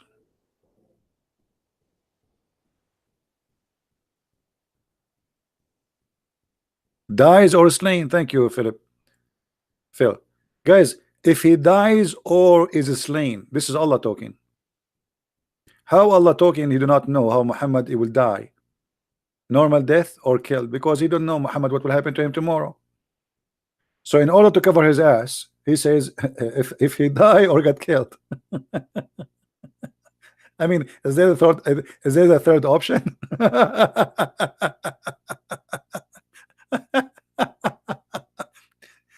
Why Muhammad don't prophesy how he will die? However, Muhammad, by the way, he prophesy how he will die. Anyone knows how? Anyone knows? But in the wrong way. He got himself busted. Who remember?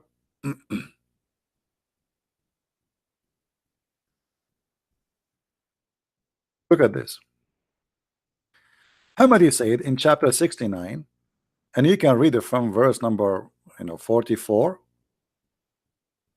It says, speaking about Muhammad, and if Muhammad he invented false saying concerning us, which means concerning Allah, supposedly Allah is talking, we assuredly had taken him by his right hand and severely his life artery. We will cut his life artery.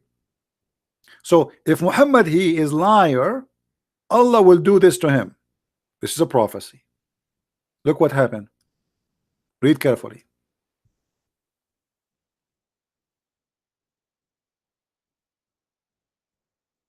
This is exactly how Muhammad died. The Prophet in his element of death, which he died, used to say, "O Aisha, I still feel the pain caused by the food I ate at Khaybar, and at this time I feel my aorta being cut off from that poison." Do you see it? Do you see it, Muslims? Muhammad, he thought never, that will never happen to him. He said, Allah said, if I am lying, he will cut my aorta. But this is how he died. So even Muhammad, when he said, I am not lying, he got himself busted again. And I believe what happened, by the way, that our Lord, not the Lord of Muhammad, he made Muhammad get exposed in by saying that, which means he lead him to such a death, and to say that statement, to admit how he is dying. By admitting how he died, he just proved to us again from the Quran that he is a liar, because the Quran says it clearly that if Muhammad is a liar, Allah will cut his artery, as you see. And yeah, this is the only prophecy Muhammad he said is true. That's funny, isn't it? Unbelievable. I wanna convert to Islam, brother. Oops. Brother, the poison I ate in Mecca is cutting my artery now. Brother, Christian Prince is the prophet, and I swear by Allah, if I'm lying to you, Allah will cut my artery. Oops, my artery is hurting me. I mean, what is that? And which make it more funny too, Muhammad, he said, I mean, this guy, he cannot keep his mouth shut, and I'm so glad that Muhammad, I mean, this guy, you see, if Muhammad, he keep his mouth shut, we will not be able to laugh that much. But thanks to God, this guy, his mouth is like a pop-up window. Muhammad, he died by poison, and he was infected by magic. And Muhammad, he claimed to be a doctor. Dr. Muhammad, let us be honest here. Let us not to call him Muhammad no more. Muhammad is a doctor. Muhammad, he said, if you eat 7 ajwa a day, no magic can affect you, neither poison. But yet Muhammad, according to Muslims and according to Muhammad, he was infected by both magic and poison.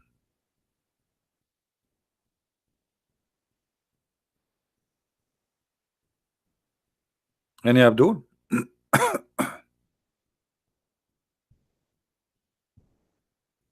Yeah, 7 ajwa is 7 palm date fruits, The ajwa, I mean, the Muslim translation is very silly, stupid. I mean, ajwa, why you call it? Just translate. I mean, why you keep the word there?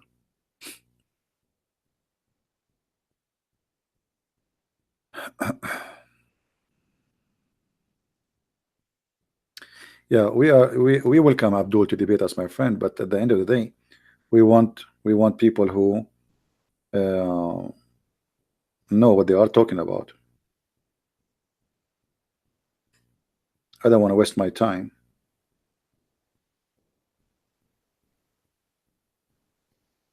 With kids. You see, always for years I open my sky for anyone to call me, correct? And you are my witness. But enough is enough. I mean, we made our point. We want people who claim to be scholars.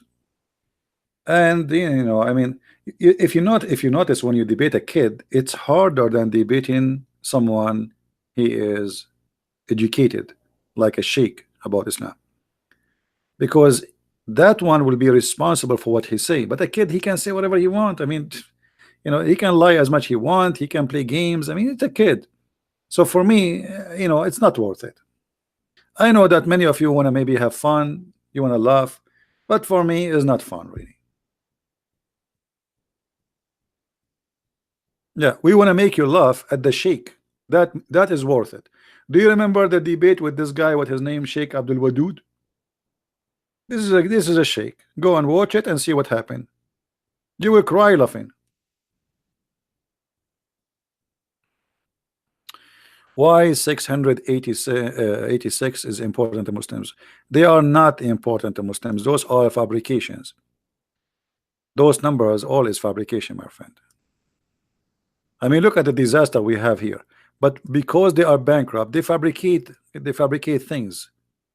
You know, prediction, the miracle of number 17, there's 19. I mean, all of this is false.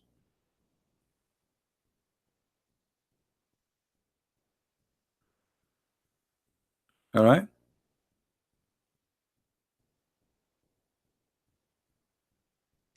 I mean, look at the stupidity in front of us, and then they try to find like Shabir Ali. He says, if you look at the number 19, brother, and I got them busted easy. If you have my book, The Deception of Allah and Quran and Science, you will see how I got them busted easy.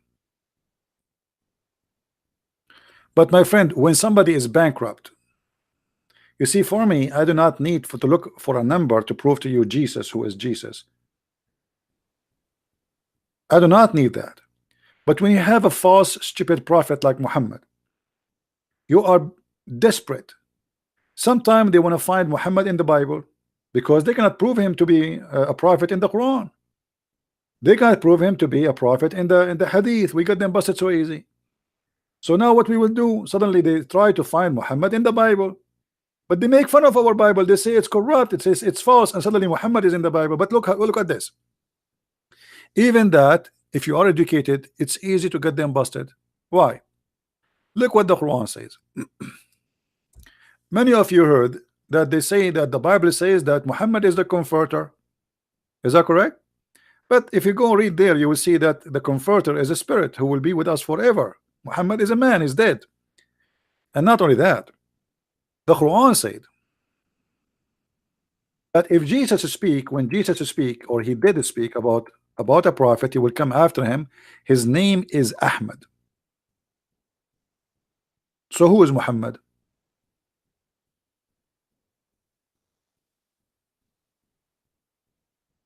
Do you see it?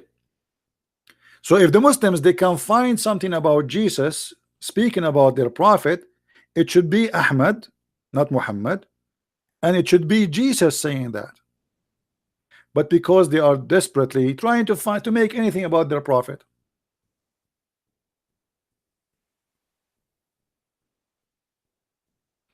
Alex, Amlex Stoop, I don't know why you are writing for me in Arabic, because your Arabic is horrible.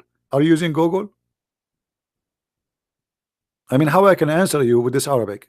Just don't use Google. I don't understand a word of your question. You keep posting in Arabic. I have no idea what you are saying.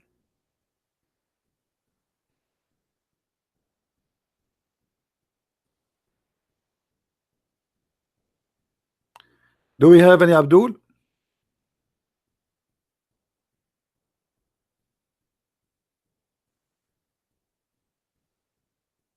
Any Abdul? Muslims claim that the water of Zamzam is a miracle. Well, you can go and search right now in the BBC investigation. They found that the Zamzam water is full of arsenic, which means it's a very poisoning water. Drinking a bottle of Zamzam is like smoking two bucks of cigarettes. After they published that, the Muslim, they put a lot of pressure in the BBC to take off and to apologize. Go and watch it in YouTube. And by the way, if the water of Zamzam is very good, why Muslims in the city of Mecca, they die so early? Guys, there's a video. I wish I can play it for you. An Egyptian scientist, supposedly, he is in TV. Hold on, let me try to find. I will not play it because you know they will claim copyright over it. Give me a second.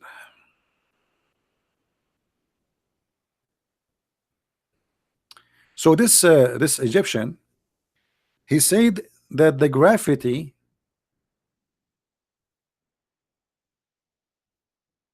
in Mecca is 0, which means if you go to Mecca, you have 0 weight. You will fly as if you are in the moon, brother. And not only that, he said that when the American brother, they went to the moon, they found an X-ray of light coming all the way from the Kaaba, brother, and going all the way to the house of Allah. And they published that in the internet for 17 days. Hold on. When the American, they went to the moon, is that 1969? There was no internet published for public at that time. They published it for 17 days. Okay, Muslims, now you have many satellites. Why you don't take a snapshot of the X-ray? And why we can see the X-ray from the moon, we can see it from the earth? So, I mean, unbelievable. And the Muslims, they, Alhamdulillah, Allahu Akbar, brother. Allahu Akbar, Allahu Akbar. And the American brother, when they saw the X-ray, brother, is taken coming from the house of Allah, they publish it for 17 days in the internet, and then they hide it because they thought that a lot of people will convert to Islam if they see the scientific news.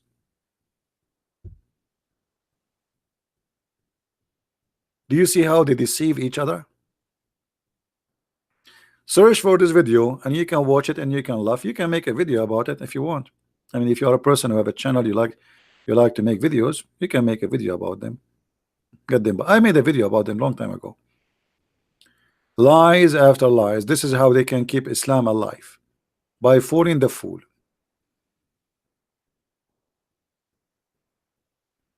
The birds cannot fly over Mecca. Yeah, there's tons of pictures of not only the birds are flying over Mecca, the bird is beep over Mecca, over the Kaaba specifically.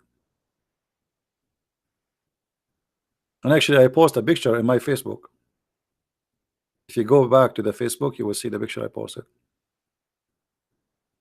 So when they say to you that there's no, all of this is garbage.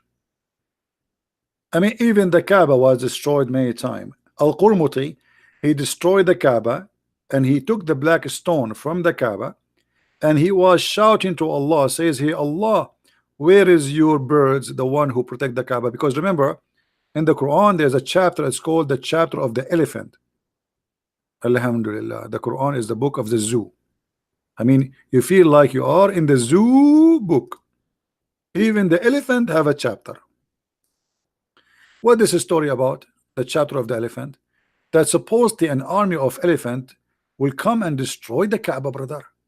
But Allah, he sent birds, F-16 birds, and they are carrying rocks made from burned clay, and they throw them at the head of the army and at the elephant, and they mash them like mashed potato.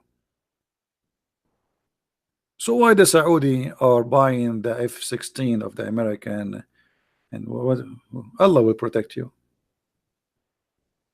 And then Al-Qurmuti, he came and he destroyed the Kaaba and he made the black stone his Pippo stone for more than 20 years. And he was shouting to Allah, where is your birds, liar? This is why in the time of Al-Qurmuti, a lot of Muslims left Islam. You see, Islam is dead, by the way. Islam died long time ago. The Islam you see today, or the flourishing of Islam, this is the oil money. This is the oil money. This is the business. You are a newspaper, you are TV stations, you want to make money, publish things, good things about Islam. Money will come like rain. If I am now a person who promote Islam, can you imagine how much donation I will collect? And instead of having a donation like the majority of people who donate is $1, $2, $5, rarely you will find somebody giving a good amount. But if I'm a Muslim promoting Islam, donation will come like rain. Look at Zakir Naik. Zakir Naik, he have TV stations covering the whole earth. Do you know how much money that need every month just to pay for satellite? All is from donation. Promote the devil, you will be sponsored immediately.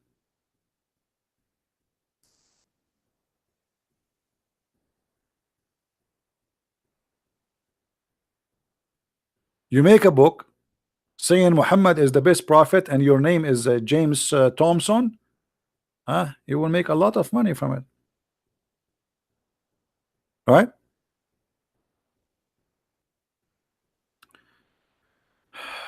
ISIS, they believe if they kill the women they will go to hell. That's not true. Muhammad himself, he killed women. That is a false statement. And ISIS, they killed a lot of women, same as Muhammad. So who told you that?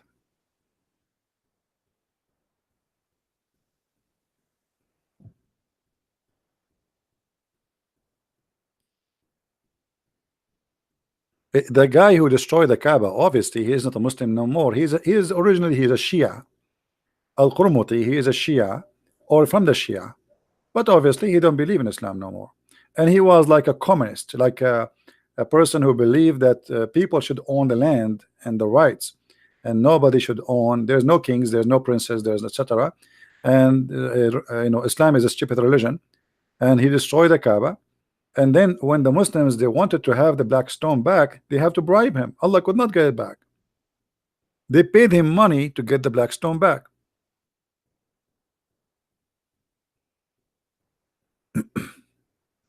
No, Shia are not atheists. This is not a true. I mean, some people they say sometimes they say things is really weird. I said that this guy have a communist idea. I did not say the Shia are atheist. The Shia are even more dangerous than the Sunni. The Shia are more dangerous than the Sunni. Both of them, they are two faces of one coin.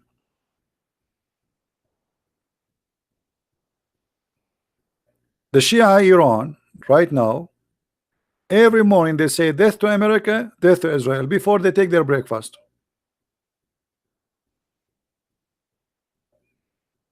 The Shia Hezbollah, they killed more than 200 Marines in Lebanon. They are the first suicide bomber. The first suicide bomber in the Middle East, it was a Shia, not a Sunni. But people, they have little knowledge about Al-Qurmuti. Search it in Google. Type Al-Qurmuti destroyed the Kaaba. Al-Kaaba was destroyed many times, not only by Al-Qurmuti, even destroyed by Sunni, like Al-Hajjaj.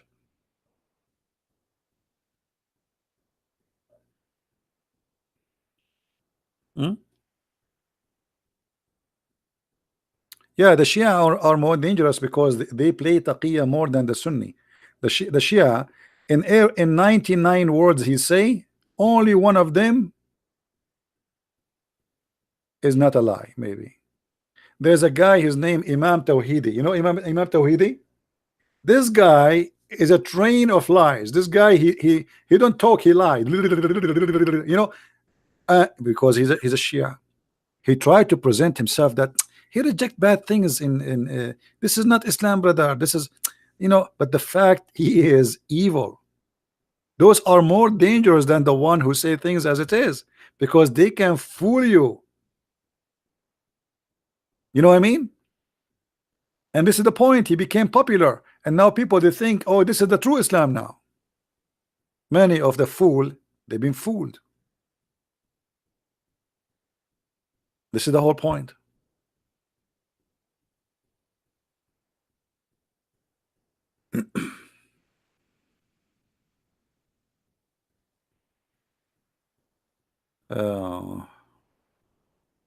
Want to reform Islam. You see, how many of you here you believe you can reform Islam? How many of you believe in such a garbage? You can reform Islam. How you can reform Islam? Are you going to reform the Quran? In order to reform Islam, you have to have a new book. How you can reform Islam? Are we going to reform the Hadith? Are we going to throw this Quran in the garbage and get a new Quran says love the Christians, love the Jews? And this is stupid idea, silly. I mean, you see, if you are a donkey, I cannot make you a horse. Sorry.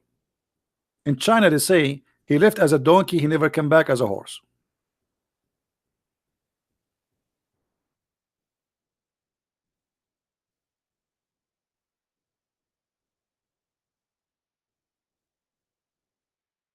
When somebody believe that there is something it's called moderate Muslim, that is a big fat lie. In order to have a moderate Muslim, we have to have a moderate Quran. It's the same as saying moderate Christian. That's a lie too. If there is something, guys, is there is something called moderate Christian? Anyone believe there is something it's called moderate Christians? Either you are Christian or you are not. What, you will have moderate Jesus too? We will have moderate Musas, huh?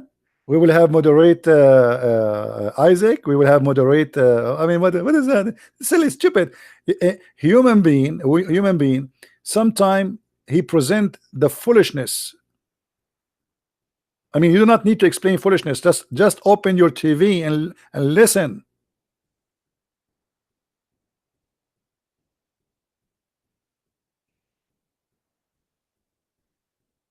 George Bush created moderate and radical. Come on, this is a politics guy. This is a guy who speak politics. You know, 90% of politics talk is a lie. It's politics. Don't mention those. We talk about religion. Don't mention to me presidents.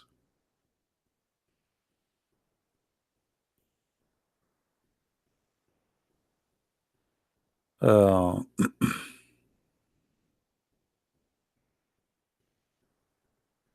anyway, always, you know, uh, think carefully about what people they try to give you as an idea to believe in it.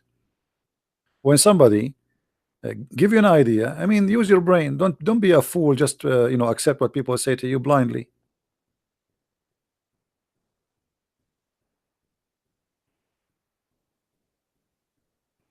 Communist is a communist. Christians are Christians. Muslims are Muslims. Jews are Jews. Anyone he say moderate Jew, moderate Christian, moderate, I mean, that's a lie. At least communists, they can change their book because they don't have a holy book. There's nothing is called moderate. Either you are a, like they say to you, I am a Christian but not conservative. That's mean you are not a Christian. If you say I am not conservative a Christian, that's mean you are not a Christian. You are not a believer. As simple as that. What moderate Christian? That is just a person who want to lie to himself. Either you believe or you don't believe. Either you follow Jesus as he said or you don't. There's no so. That's what Jesus said. Either you are hot or cold. Hot water or cold water, which mean if you are between, you taste so bad.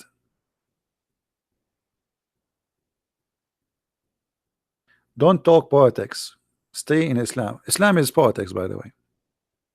All of Islam is politics.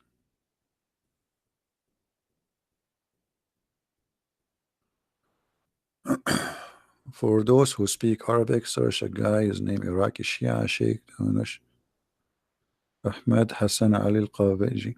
Yeah, but this Al-Qabeji is a guy who he claimed that the Muslims today they are following the wrong Islam, which means still he is being hypocrite too.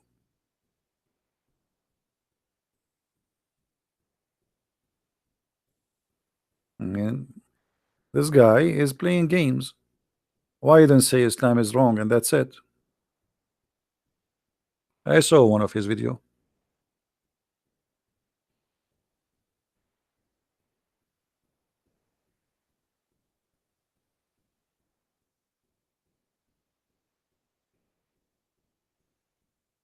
No, those stories are fabricated.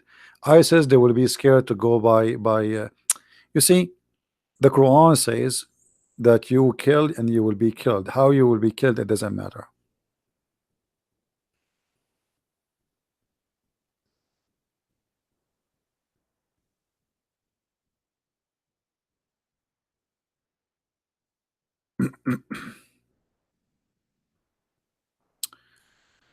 Uh, all those verses in front of us is speaking about killing.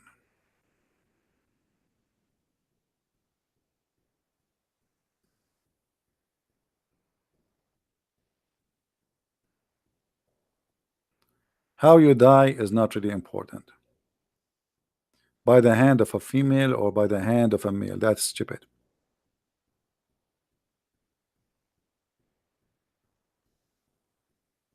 And now you watch a TV and you believe what they say to you in TV.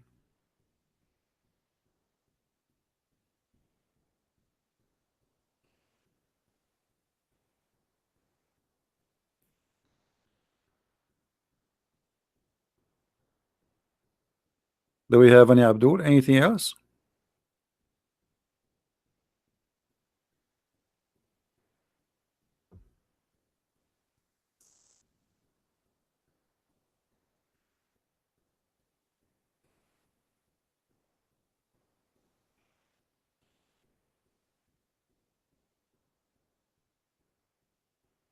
Do you have a hadith about Allah is not a spirit?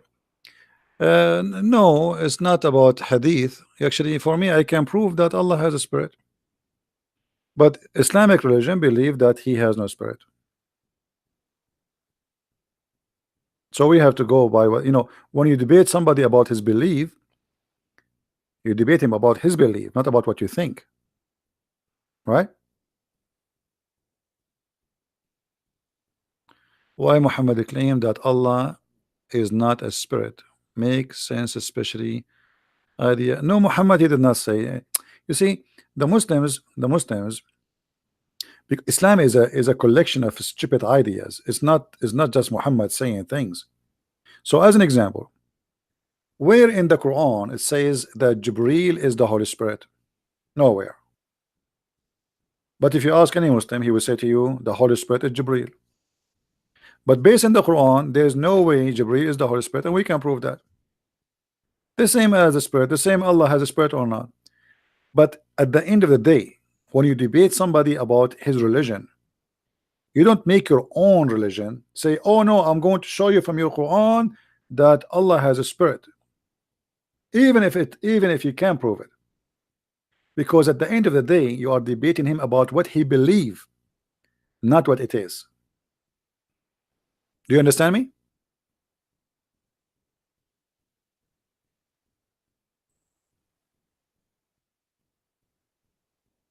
Like, I don't waste my time speaking if Muhammad is exist or not, because a Muslim, he believe he's exist. So why I want to debate about it? I mean, that's useless. That's it. Debate him about what he believe. Destroy it.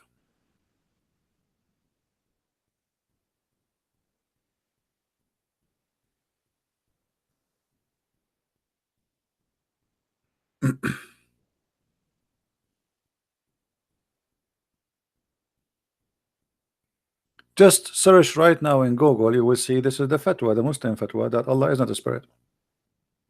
Every Muslim believe in that. I mean, if you believe Allah has a spirit, you are not a Muslim, that you are out of Islam. I mean, why the Muslim, he don't search himself? Search, type 2 words in Google, is Allah is a spirit? The answer no. Why we have to do the whole job for the Muslims?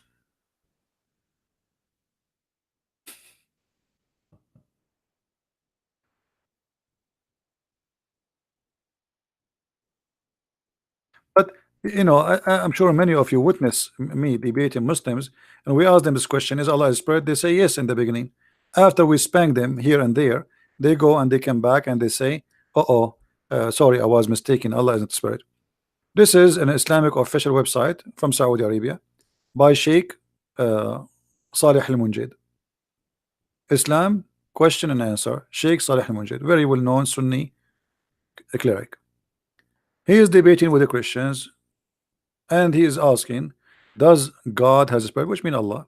The answer no. As simple as that. The spirit or a soul is not one of the attributes of Allah. Do you see it?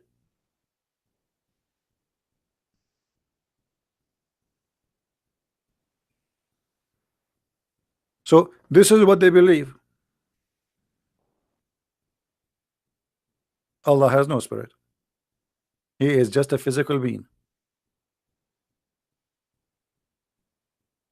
And actually, I believe this is a good thing, because that will make it easier for me to prove Islam to be stupid. Because if Allah is a physical being and he has no spirit. So he is a statue, he is a rock, because the spirit is the power of life.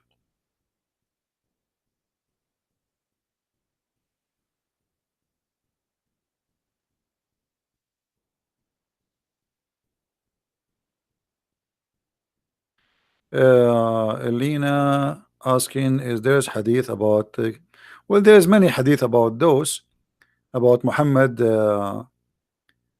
doing let us say what they call it, not sex as sex, like kissing her, touching her, you know, playing with her during the time of fasting, even sucking her tongue.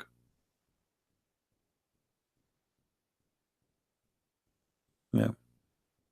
Anyway, my advice to you, when you debate with Muslims, don't debate them about something they don't believe in, and don't debate them about what you believe. See, the problem of Christians, when we debate someone is a Muslim, right away we start saying things to them which does not make sense to them. I will give you an example. A Christian preacher, right away he see a Muslim, he says to you, convert to Jesus so you can be saved by the blood of Jesus. Like, this guy, he do not know what are you talking about. What the blood of Jesus? That's it. You hit him right away with the blood of Jesus, and then you say we are forgiven by the blood of Jesus. Now he would think that we Christians, because Jesus he died, we are just so forgiven. That's not true. Jesus said clearly that not everyone says to me, Lord, Lord, God, God, Jehovah, Jehovah will go to heaven, but the one who do his will. So it's not just being a Christian and believing in him, and because he crucified we go to heaven. We are, you know, this is not true. So some Christians, they made Muslims run away from Christianity, because Muslims, they've been told lies about us already. The Muslim, they teach their followers that Christian believe that their sin is gone because Jesus died for them. That's not true. That's absolutely false. So when you say those statements, you sponsor the lies the Muslim they speak about us. We don't have automatic forgiveness in Christianity, and we don't have a license for sin. What some Christians, they, when they speak about Christianity, they make it look like we Christians, we have a license to sin. Here we go, Jesus died on the cross, that's it, we are saved. So now I can go and work as a pimp, and you can go and work as a whore, and you can go and you can work as a drug dealer. That's it, Jesus died on the cross. That's a lie. We don't believe in that.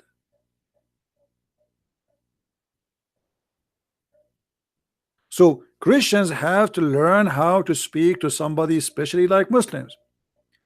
The first step you do, don't talk about Jesus first. Don't even mention the Bible. You know, the Bible says don't throw the jewels where, you know where, right?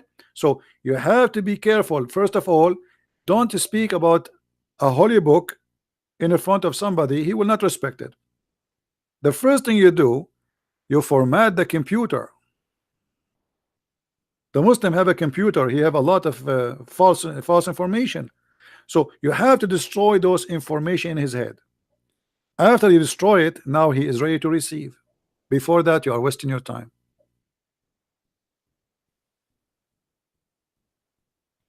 This is why when I debate a Muslim, and you saw many Muslims leaving Islam live on air, and actually, by the way, I still get a lot of messages in Skype of Muslims leaving Islam. But I don't talk about Jesus right away to them. First, I made them agree. I discuss with them. I explain to them. I prove to them that Muhammad is a false prophet. After that, everything is possible. Before that, it's a waste of time. After that, you bring Jesus to them. Why Muslims believe in 72 versions when it make no sense? Because those versions are a spirit or really physical women. No, they are women. They are women. They are women, and they have a vagina. Even the Quran says that. All right. If you have my book Sex and Allah, the whole book is about sex and Allah.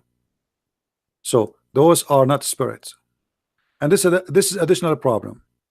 Western or non-Western, who they are Christian or not Christians, When they speak to Muslims, they think Muslims are, as an example, when the Muslim they say genie, Christian person he says, oh, this is demon. No, the Muslim don't believe in demon. They don't. When a Muslim he say adultery, adultery in Islam is not the adultery in Christianity. In Islam you can do adultery, but you have to do it in a legal way. Even the Quran says you can do prostitution. Force not your slave girls to do prostitution unless, you know, I mean, if they wish chastity, which mean ask them, do you like to be prostitute? And even if force them, there's no punishment, there's no penalty. As long they are slaves, you can force them to do prostitution. If you force them, Allah don't like that. He prefer if you ask them, do you like it? But even if you force them, there's no penalty, there's no sin. And slaves always in Islam they use for sex. Even they use to exchange them between the owners, which mean you can give me few of your slaves, I give you, like I'm bored of the slaves I have. I'm sleeping with her for 2 years now. I can't afford to buy a brand new one. So I go to you, give me your slave, I will give you my slave. Exchange of goods. So always the Christians they assume that when a Muslim he says something, he is talking about the same thing in Christianity. God in Islam is not the same as the God of Christianity. Our God is a spirit, their God is not. God in Islam have description, nature, existence is totally different from the God of Christianity. But because a human being is always naive, you know, like, okay, a Hindu he say the word God, that means he's talking about God, but maybe his God is not what you think. You know, like in India, I'm not talking about now a specific like I'm talking about a specific group. I saw a documentary about a temple in India. They worship rats. Okay, but will never come to your head that somebody is going to worship rat when you say God. So try to isolate that idea from your head, what you have about God in your belief. Don't assume it is the same about the God of the other belief. You know what I mean?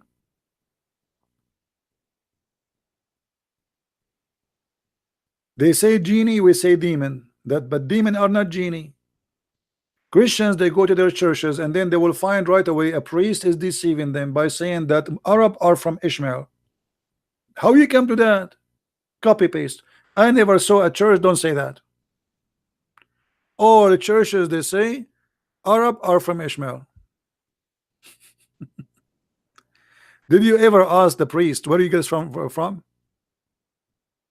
Anyone ask the priest when he says to you the Arab are from Ishmael, where do you get this from? Nobody asked. Copy paste like the Muslims. One day somehow somebody said that the Arab are from Ishmael, and everybody is Arab from Ishmael. Arab are not even ethnic. Arab are not ethnic. The word Arab mean is an Aramaic word which mean people who live in the desert. As simple as that. It is not an ethnic.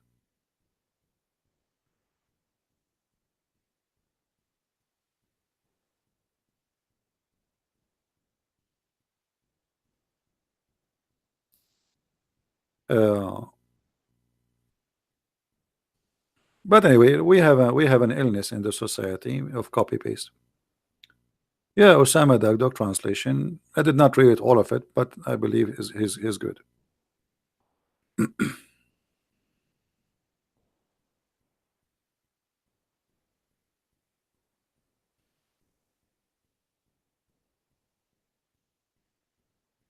All the Arab are Bedouin. This is the origin of this is what Arab mean. Arab mean people of the desert. It's not an ethnic group.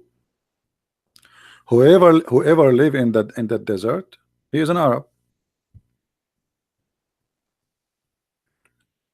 Which mean if the Aramaic they met you and you live in Nevada at that time and you have a tent, they call you Arab. It's not a name of a nation. All right.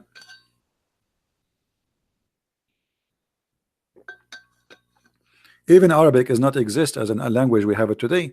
This is after a lot of changes. Arabic is a collection of Aramaic, Hebrew, Ethiopian, Egyptian, Persian, tons of words. If you go in the Quran, I mean, you will find endless numbers of foreign words.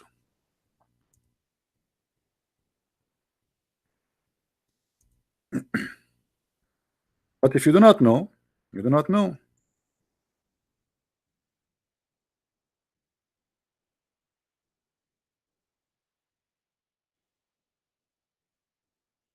Even the name of the Quran, the word Quran, is not Arabic. But yet the Quran itself says that this is a pure Arabic. And by the way, the Muslims agree. The Muslims agree that there's tons of words in the Quran which is not Arabic.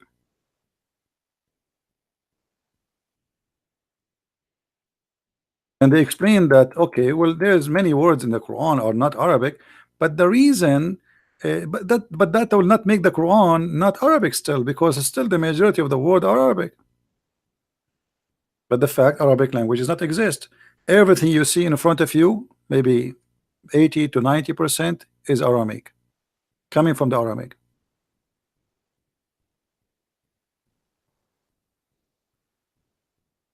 Uh, the Muslim as an example. Let us see this verse. Chapter 16, verse number 103. Anyone knows what this verse is about? Why Muhammad is making this verse? Muhammad was accused that he sat with two guys who they are slaves, captured from north of Iraq. North of Iraq. Some stories they say that those are Christians from Syria, regardless who they are.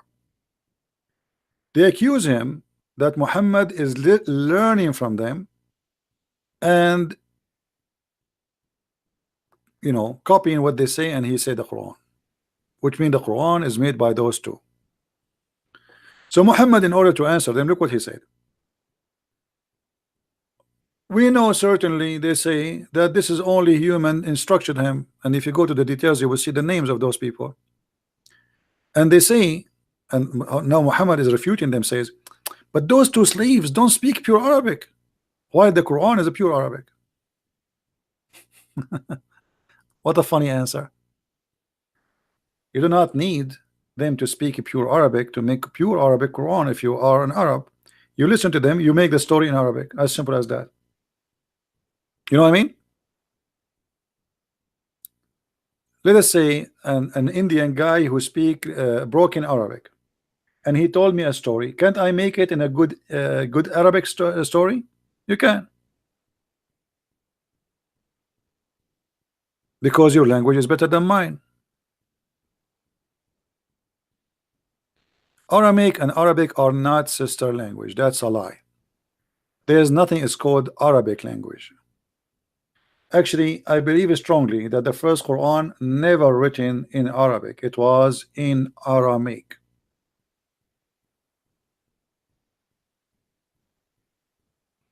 Arabic is born of many languages. It's a mix, it's a cocktail of languages. Even the word Quran is not Arabic. Look, what is the first verse Muhammad received? Anyone knows? What is the first verse Muhammad received? Chapter. When the angel he came and he squeezed him, you remember? Okay. The Muslim they changed, they play with the Quran, and now it's number 96 according to Muslims. Look what the Quran says. Iqra. Iqra. Iqra is an Aramaic word. But this word is wrong. Anyone knows why it's wrong? Anyone knows what's wrong?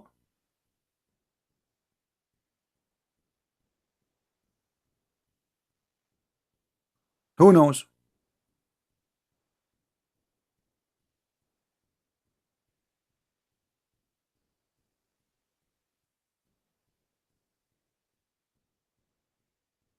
No, if Muhammad do not know how to read, why he's saying to him read? That's stupid. So the first word in the Quran is a stupid word. Imagine you are blind and I say to you, look at me. You know what I mean? Imagine you are deaf and I say to you, hear me. No, it does not say recite. However, the word recite, and all of you speak English better than me, recite is repeating something from the memory, so that cannot be recite, because that would be stupid too. For I cannot say to you recite unless I say to you something before it, you remember it. Correct? This is the first word he been given, so what recite? So Muslims are naive. I mean, recite. What recite? The word in Arabic is iqra, not recite. There's no recitation here. Number two, recite in the name of your Lord, the one who created. But the Quran says there's many creators, including Jesus. Then he says he created the insan from alaq, but that's stupid. He did not create the insan from alaq.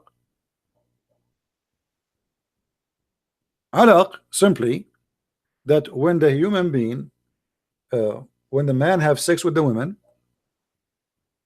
if you remember, Muhammad speak about in the chapter of An-Nur that in the first thing you are a water, you are a sperm, and then he will make you a congealed blood. That is alaq. So we are not made from alaq. That's stupid. Alaq is a congealed blood. Change the translation. This is who? Translator Kari. Good is not Curry. Carry. Let us go.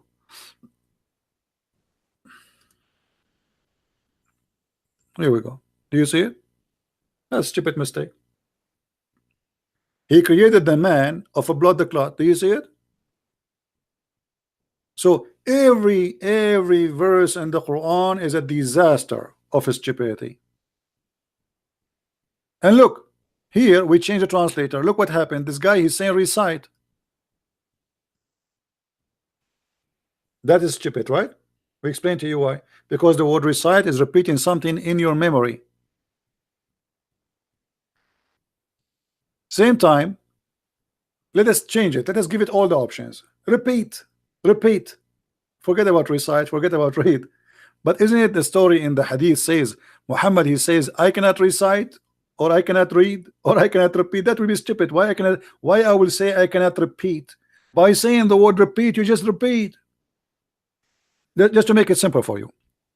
If the word here, which is a lie, is recite, and you say to me recite, just one word, and I say to you I cannot recite, I mean, who is the stupid here? I just repeated what you told me to do. It's like saying to you I cannot say recite. Do you guys, do you understand? People, do you understand me? It's like I said to you, say falafel, and you say to me I cannot say falafel, but you just said falafel already.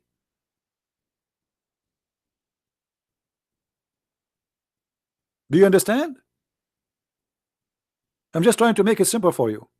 So the whole story is stupid. So it is read. So now Muhammad says I cannot read. Okay, that makes sense. But here that makes sense. Muhammad saying that, but that not make sense. Allah saying that. That mean Allah is stupid, because how Allah he said to Muhammad read? Don't you know that Muhammad do not know how to read? If it is recite, how Muhammad will say I cannot recite? He just did. If it's repeat, how Muhammad will say I can't repeat when he did? Otherwise we will not know about the verse. So the whole story is stupid. And look, right away, a mistake about science. Allah created the man from a clot, and then says read in the name of your generous Lord, the one who taught by the pen. How you Muslim, you say to us that Muhammad is a literate man, and Allah he never teach anyone except by the pen? Do you see it? Al-Qalam is not an Arabic word.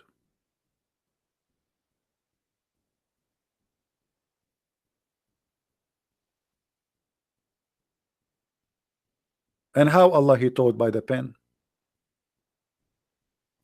The Muslim, they say to you that the first thing Allah He created, it was the pen. He created the pen and He said to him, write down, and the pen wrote everything. Anyone knows why this story is stupid about Allah having a tablet and He ordered the pen to write everything? What do you think? Why this is stupid?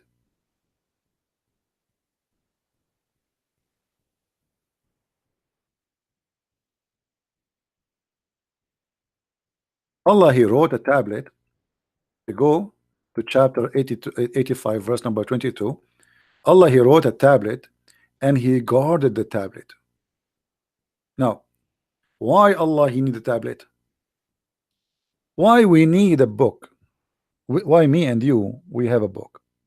Because simply, first of all, we are not eternal. We will not live forever. We will die.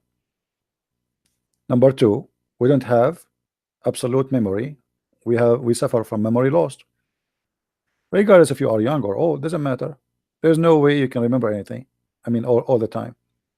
So we have books for a reason. God have a book for what? Especially this book, nobody can read it. And Allah He put it between the two eyes of Israfil. Israfil is a big angel. Allah He put it between his eyebrows. It's a huge tablet. The distance between the tablet is the same distance between the earth and the heaven. So if God He wrote, He will write for us, not for him. As an example, God He gave Moses the tablet, but this is for Moses, not for God. Why God need a tablet? No answer. Ahmed Baalbaki, yes, I remember you, Ahmed. How are you? I left Islam. How I can call you to discuss Christianity? Text me in Skype, my friend. When we are like now, I am here for many hours. Baalbaki. When I am maybe next time, you can text me and I will call you. All right, my friend. Yeah, Ahmed Baalbaki, if you remember him, he is a Lebanese who called me before live on air, and he decided to leave Islam live on air with us. You remember him? Yeah. Welcome, Baalbaki. So all the Quran, it does not make sense. Everything there, from the first verse to the last verse, it's a collection of stupidity. Look at this here. Didn't you see the one who forbid? No, we did not see the one who forbid. Did you see? How you say to us Allah is unseen, and then you say, did you see the one who forbid?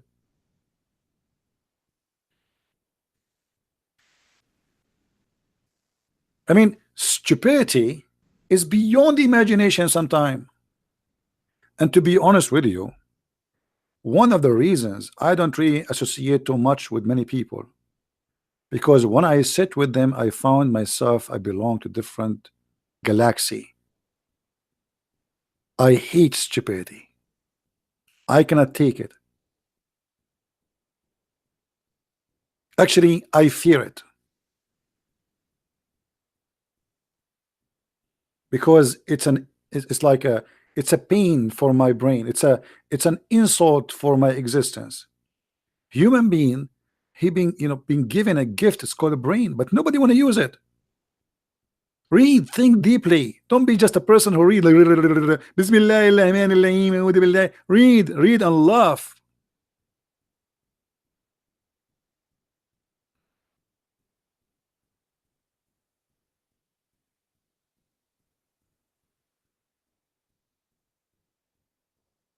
Stupidity is an illness,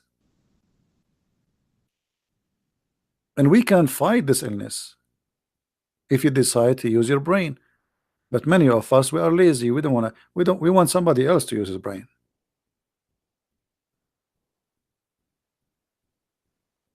Even when I watched something like comedy show, I don't laugh because I find it silly. Like you play a YouTube and then suddenly you see a woman, she say to you, my mom, she said to me, when you shave the legs of your legs, the hair of your legs, shave until here. Anybody laughing? Ha, ha, ha. I mean, people, they really pay money for this, and this is funny. This is telling you how silly you can be as a human. If this is something you pay money for, to go to the theater to see an idiot woman in the stage saying to you such a stupid joke, who is the stupid? The one who paid the money, or who is the or the one on the stage? You tell me.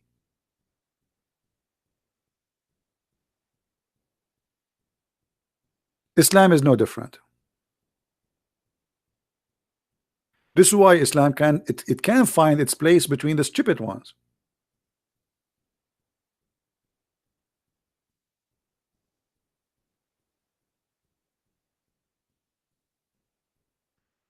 I challenge any Muslim to find me one chapter in the Quran is not a joke. Any chapter, anything. I mean, just name it. Open, like, close the Quran, open the page, tell me this page, and I will show you how stupid it is. This is how sure I am that I can get the Quran busted in every single page in it.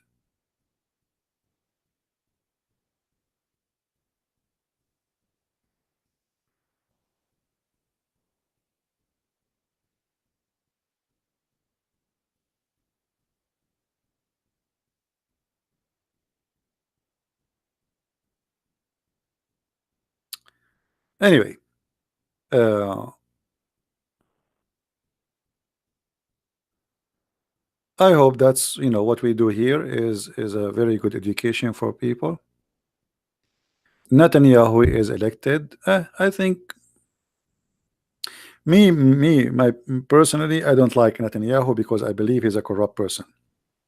However,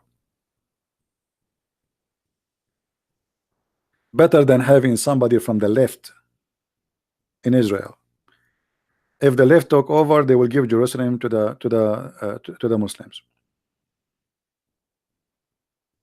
So sometime you find yourself you have no better choice. It's not the same as in America. In America they put in front of us on the stage like 20 donkeys, and then they say to us, choose one of them. So what you choose? You choose the one who will kick you less, but all of them, they are donkeys.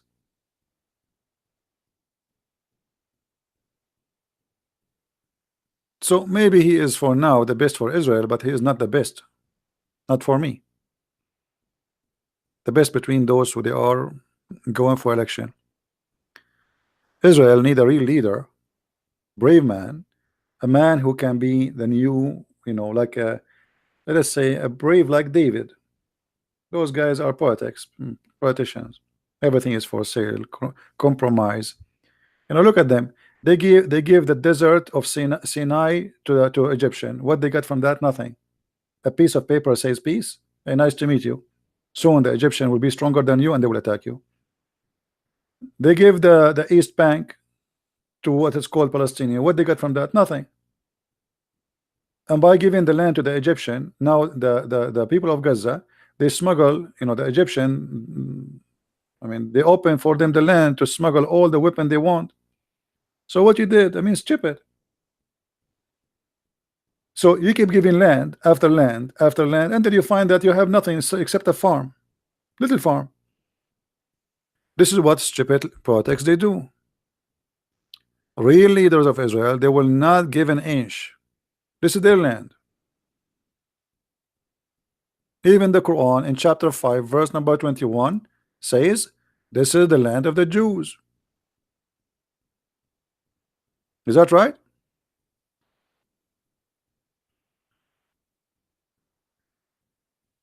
Leaders, my friend, leaders can destroy nations and they can build nations. Look at Russia.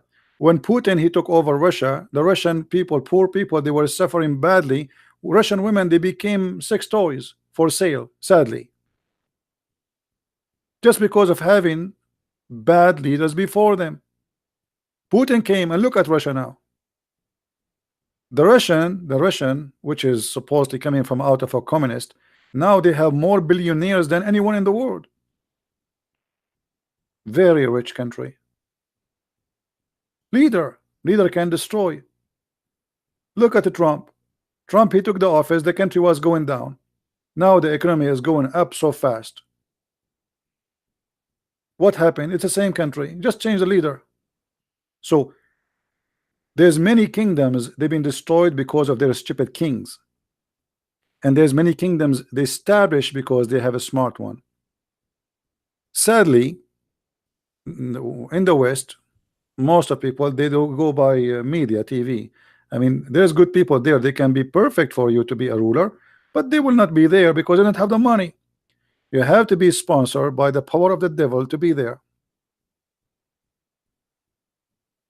All right.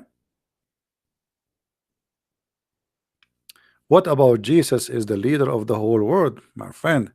We are talking about the world today. Jesus, he says, I am not from this earth, I am from above. So he is not the king of this earth. The king of this earth is the devil.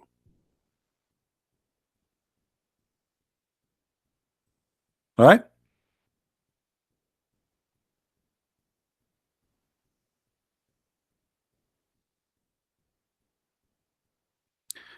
Look, this guy Muslim Papa, he said, look at this, guys.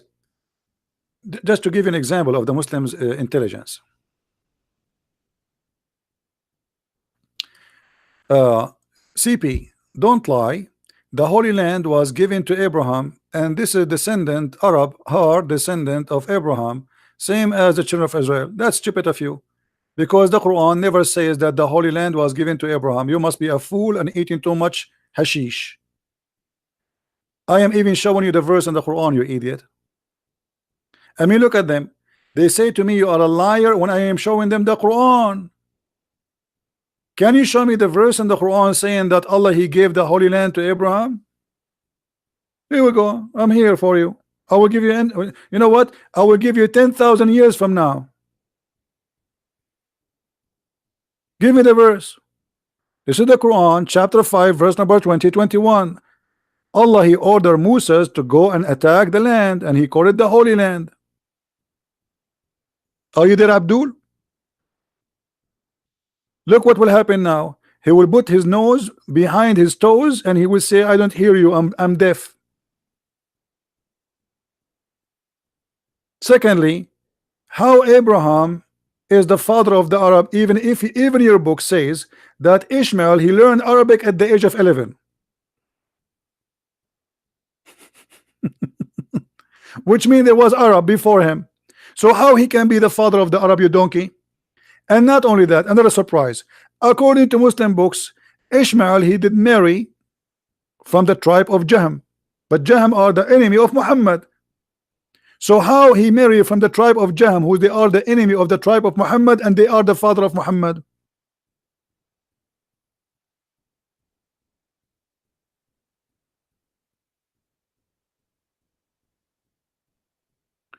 Jesus came from India. Yeah, actually.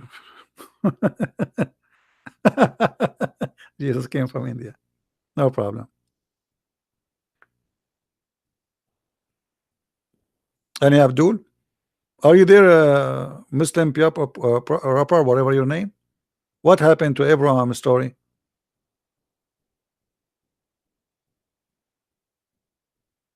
He is searching Prophet Google now.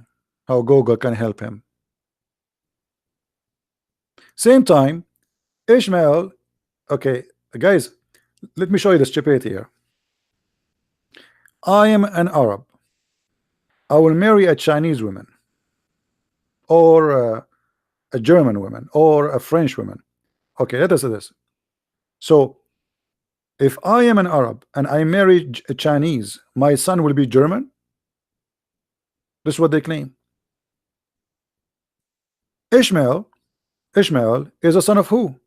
Is a son of Abraham. Okay, from who? From Hajar. The father is Aramic. The mother is Egyptian. The son is Arab. Have you ever heard of a stupid story like this before?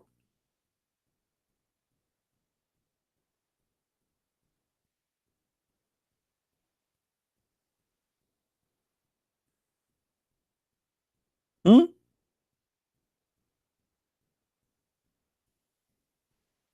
But Muhammad and the Muslims, because they are desperate, trying to make Abraham is the grandfather of Muhammad, so that will make him legitimate to be a prophet. But that will not be right. Even in the Quran, we can get him busted from the Quran.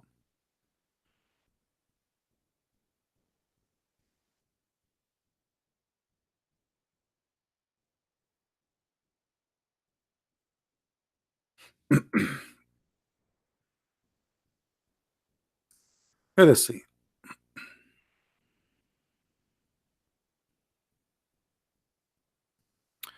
Read with me. Chapter 6, verse number 84. And we gave him Isaac and Jacob. Hey Muhammad, where is Ishmael? Ishmael will appear in different place. So why he did not mention him here? Let me tell you why. We gave him Isaac and Jacob, and each we guided.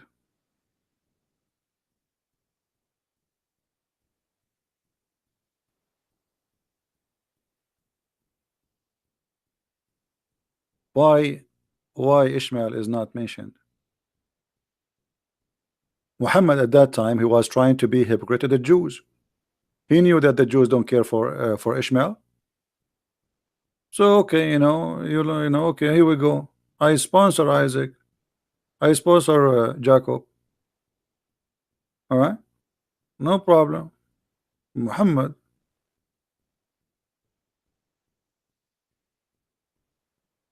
Different verse.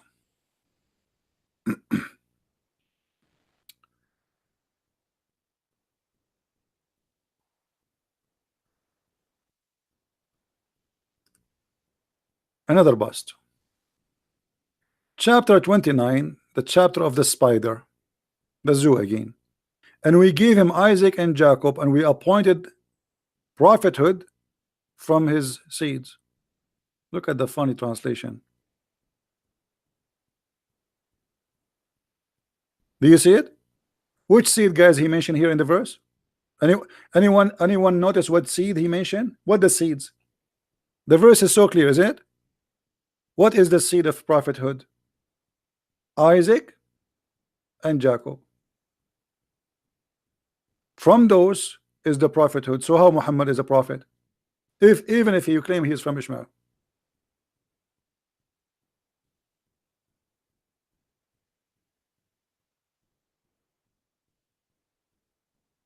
Right? So even the Quran proved Muhammad to be a false man. Ahmed, don't think about my accent and where I am from. Think about what we are talking about, my friend.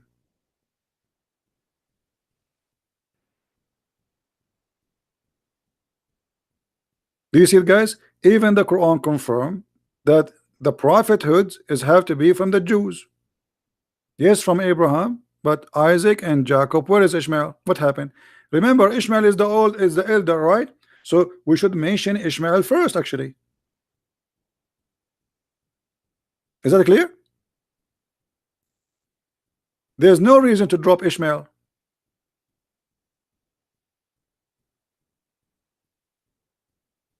Ishmael should be the first in the names when you mention his kids because he's the older.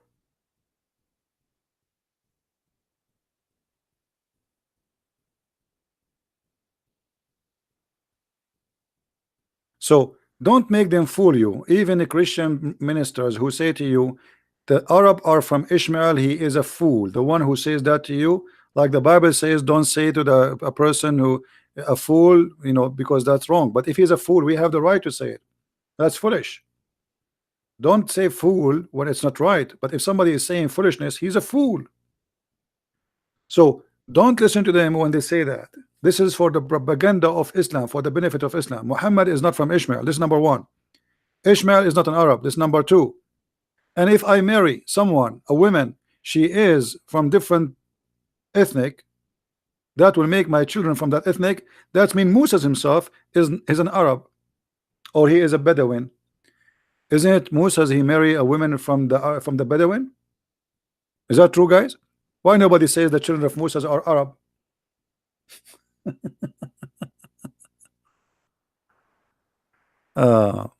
Anyway, but what we can say, Stupidity.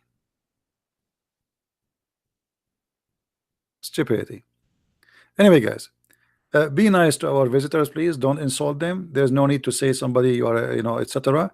Be nice. Uh, and you see, we give a freedom to everybody to speak, but there's no need to insult anyone. Attack the idea. The only one you can insult is a Christian Prince.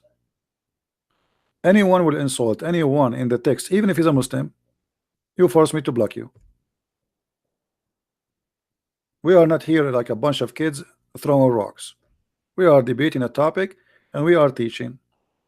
So either you like it or you go into a different place where you can say the F word and you can say whatever you want. Nobody is holding you here. Is that good? And if you are a Christian, remember to be Christian before everything. We are fighting the devil, yes, but doesn't mean we are going to be the devil himself.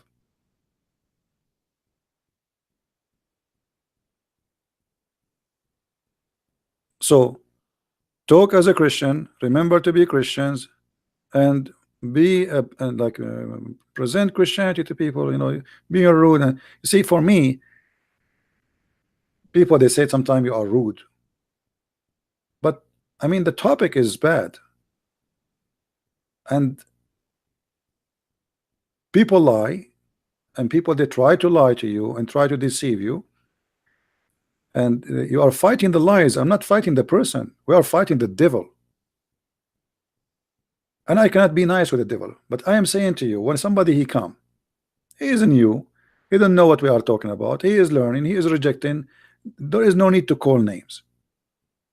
Show him, explain to him, etc. If he's a by the way, if somebody is lying and you call him a liar, you are not calling him a name. You know what I mean? This is not a name. If I lie, okay, I'm a liar. You say you guys liar. That is not a name. But let us avoid low class conversation. Anyway, guys, we are here for many hours. I want to say thank you. Don't forget to download the videos if you care and share them with your friends. We shared a lot of things today. You can cut it pieces and share it with everybody. And if you like, if you are a person who like to read and to have reference, please don't forget to search my books in Amazon France, Amazon Germany, Amazon Dutch. We have in many languages, even in Spanish.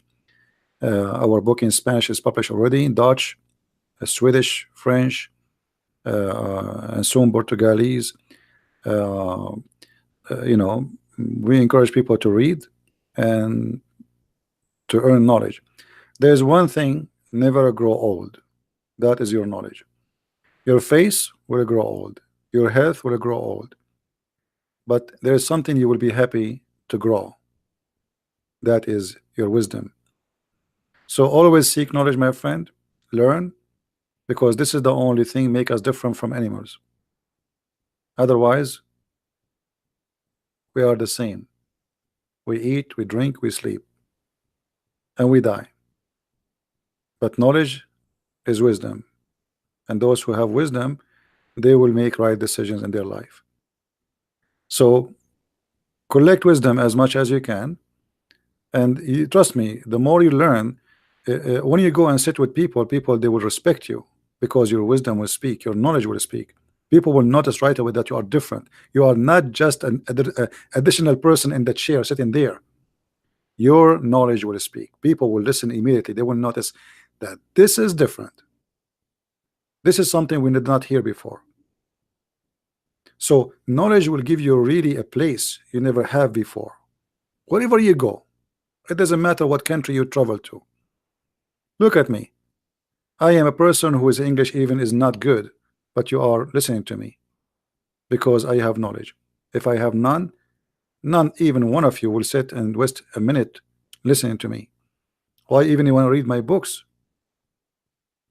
So learning, education is a must for us, and this is why Jesus says, search the books. Search the books, read them, and you will find the truth, and the truth will set you free.